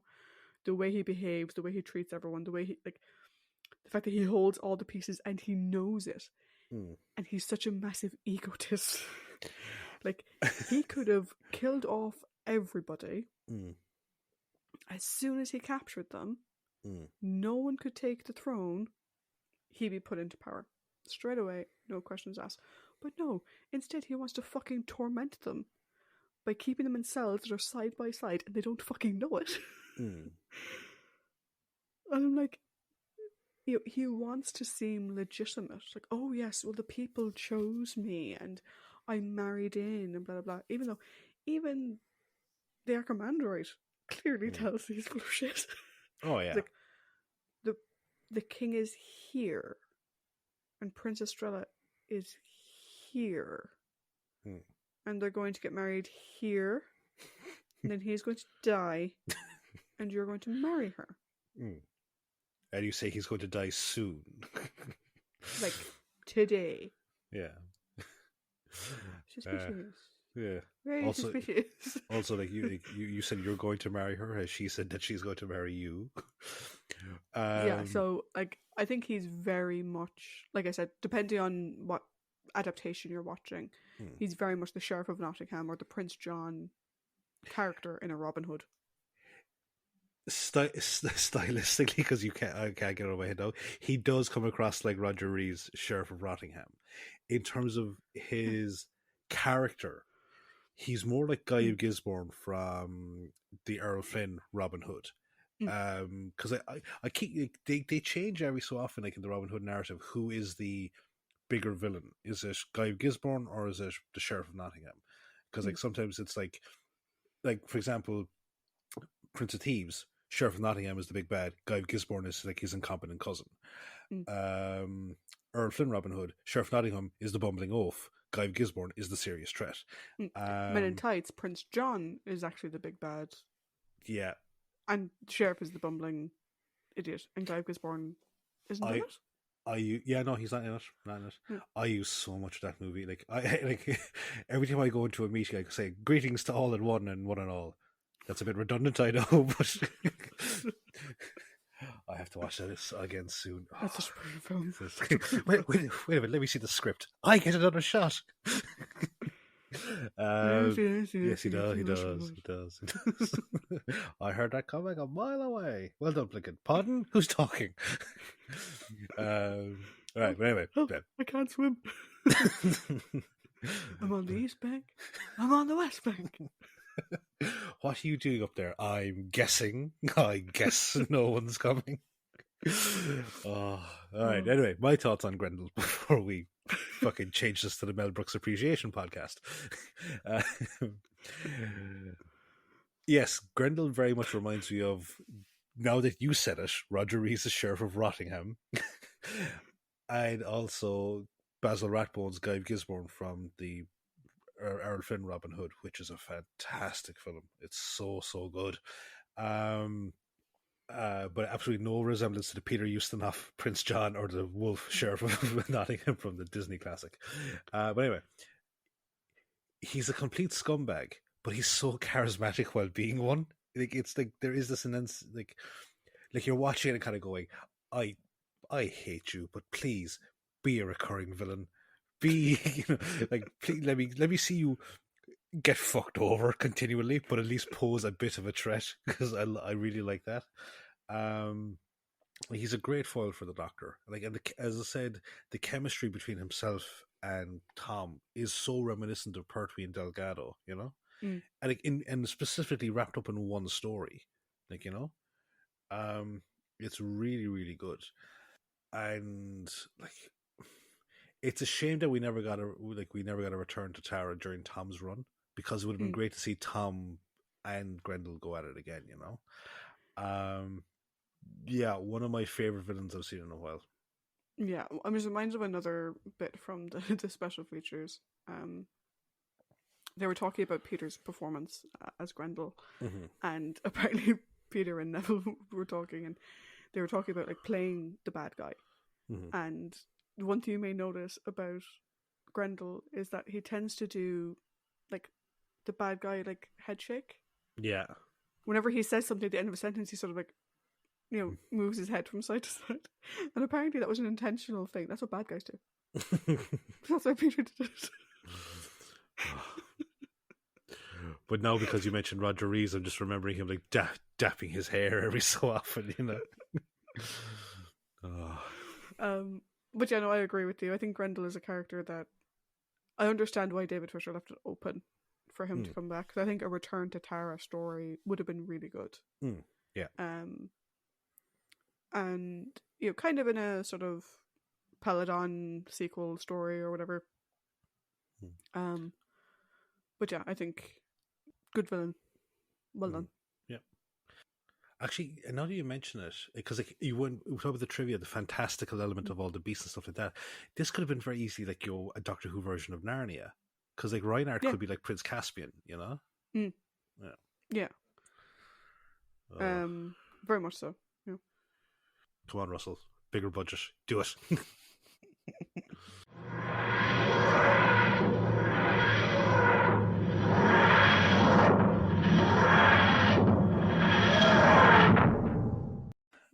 And so we're back. And yes, we did spend at least 5 minutes doing Robin Hood Men in Tights in the interim. That's the joys of being in the vortex. You don't know what happens between the transitions. So we've reached the end of this destination on this particular episode, which is the overall section, which every story, myself and Trish, each give a story the ranking out of 5. So Trish, as you did the socials this week, you get to go first. Yeah. I now just have the songs from Men in Tights stuck in my head. Particularly, like, I'm almost half tempted while they were doing the edit to, like, do the interstitial music that we have between our segments.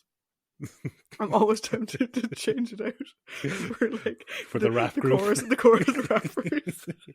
I said, hey, hey naughty, hey naughty. Oh, okay, back to this one. Androids of Tara. I think people have probably gathered, from me, because I hadn't seen the story that originally inspired it, is the most Robin Hood story we have seen in Doctor Who. In a very, ever to this point. Yeah. I know in the future, there's a story, there's mention. I haven't seen that story, so whatever. It was really fun in its own right, but I don't think it's as strong as the other stories we had this season. Mm. I think we had great performances from our main cast. So Tom, Mary, fantastic performances. Neville Jason and Peter Jeffrey, both fucking fantastic. The others were, they were alright, they were quite forgettable, but you know, they did their job. Again, they weren't bad by any stretch. They were just grand. The fight scenes, like I said, I have a love-hate relationship with them. I think I liked the bit in the corridor, I liked the bit outside. I didn't like the starting bit, and I thought the the Romana Strella versus your man was just that was so bad. Like that needed to be shot again. I don't know if it's because they had to do the lock screen to have two of Mary in the same room. That was just like Michael didn't know how best to direct it, but it was just kind of badly acted as well. It was. You know? It was badly it was just acted. poor. It was just poor.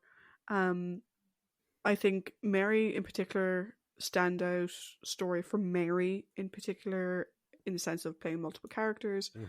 For Romana, like I said, the first 15 minutes were great. The last 15 minutes were great. 2 minutes in the middle were good. And the rest of it, not really great. She didn't really have a whole lot to do. Again, we didn't really have her uncovering much herself. Do you know?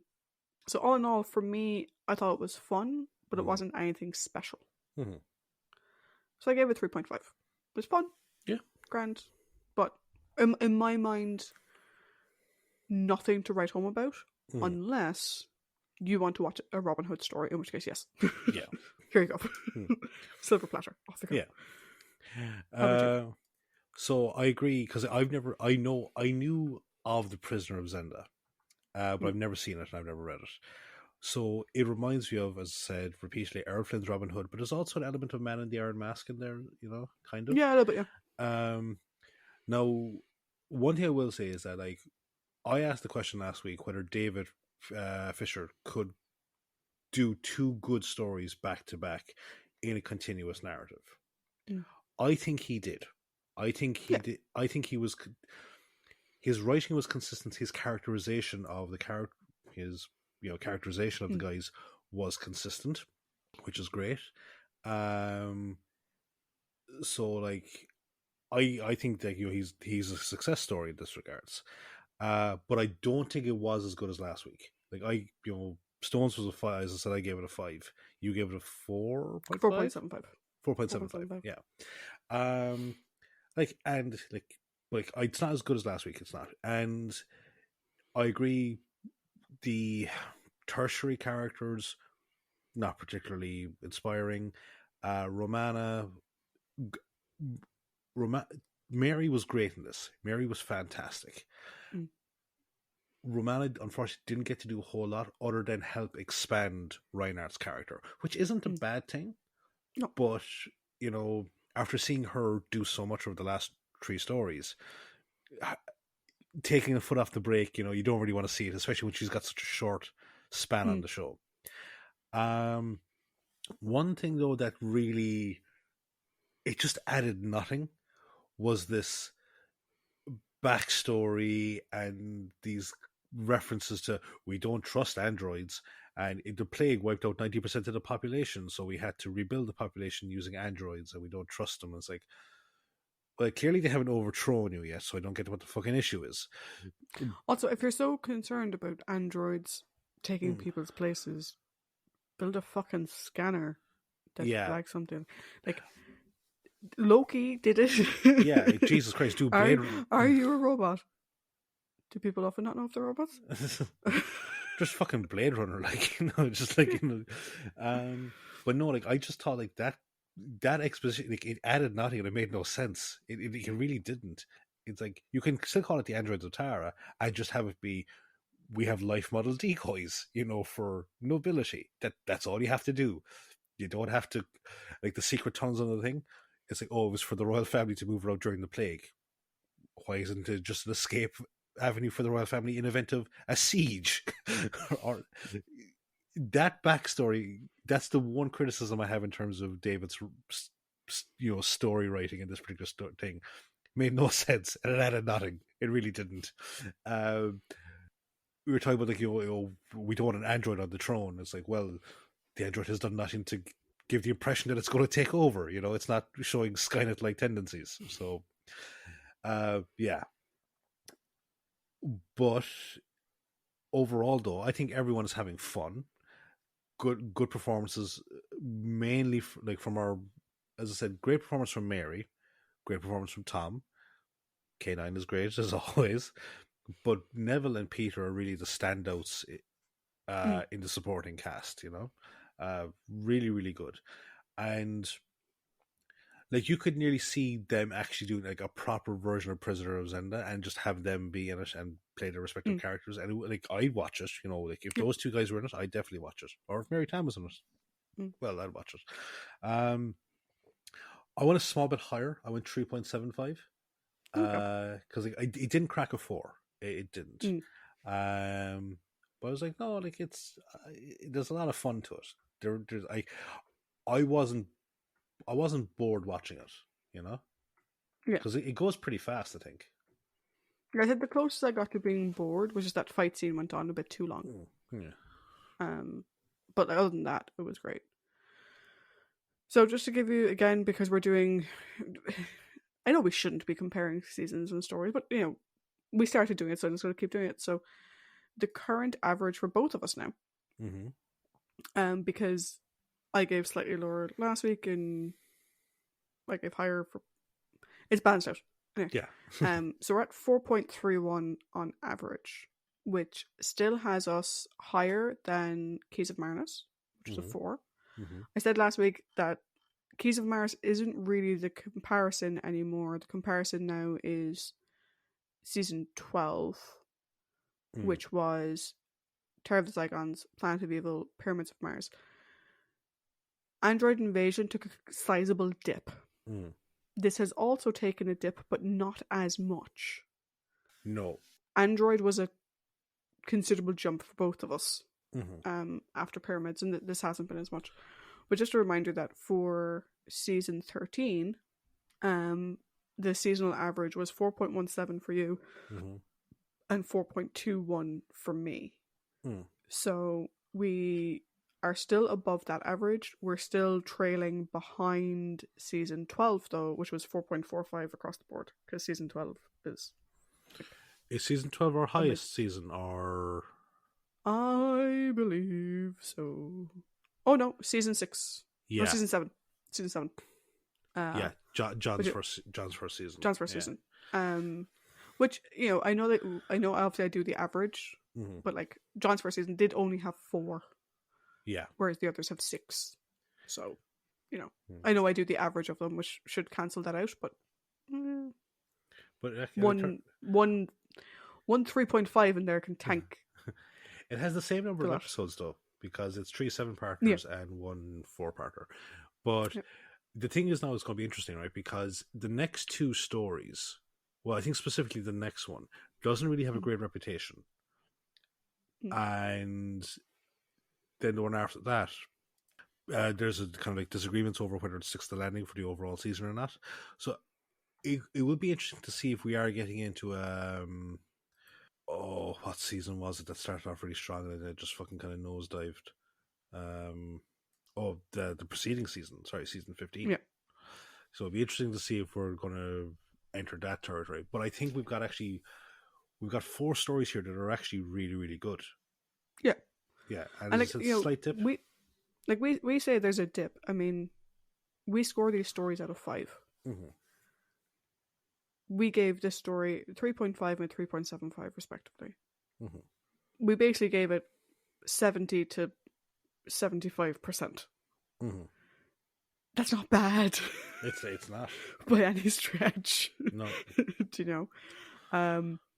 Again, to give it a comparison, Horror Fang Rock we both said was an absolute dinger of a story. Invisible Enemy, you gave it a 2.5. and I gave it a 3. Image of the Fandal, we both gave it 2. Like, that's the sign of a bad story. Like, Underworld, a 1.75 and a 1.5. Like, if we're dipping below the 3, that's where for me you're like, oh. Do you know what I mean? 3 and above, though, 3 and above is average. Season 15 just fucking Leroy Jenkins, the whole thing. It just went, ah! It's like, hey, we're going to have a real sort of Philip Hinchcliffe style story, and then we're just going to go completely in the opposite fucking direction. But no, like I said, I'm really curious to see how the rest of this season plays out. We only have 2 more stories. I'm not looking forward to seeing Romana 1 leave. I want more of her. Again, I think with Romana 1, I'm just going to be reminded of Liz Shaw and this whole thing of so much potential for the character. But 2 more stories, we'll see. I have no idea how the regeneration works. I have no idea what that's about. So I can't really speak to how it ends because I haven't seen it yet. But we'll see. Next week, though, we have, if I'm right, The Power of Crawl. The Power of Crawl. Power of Crawl compels you. Which I know nothing about. So, yay! Till then, everyone. Bye. Bye.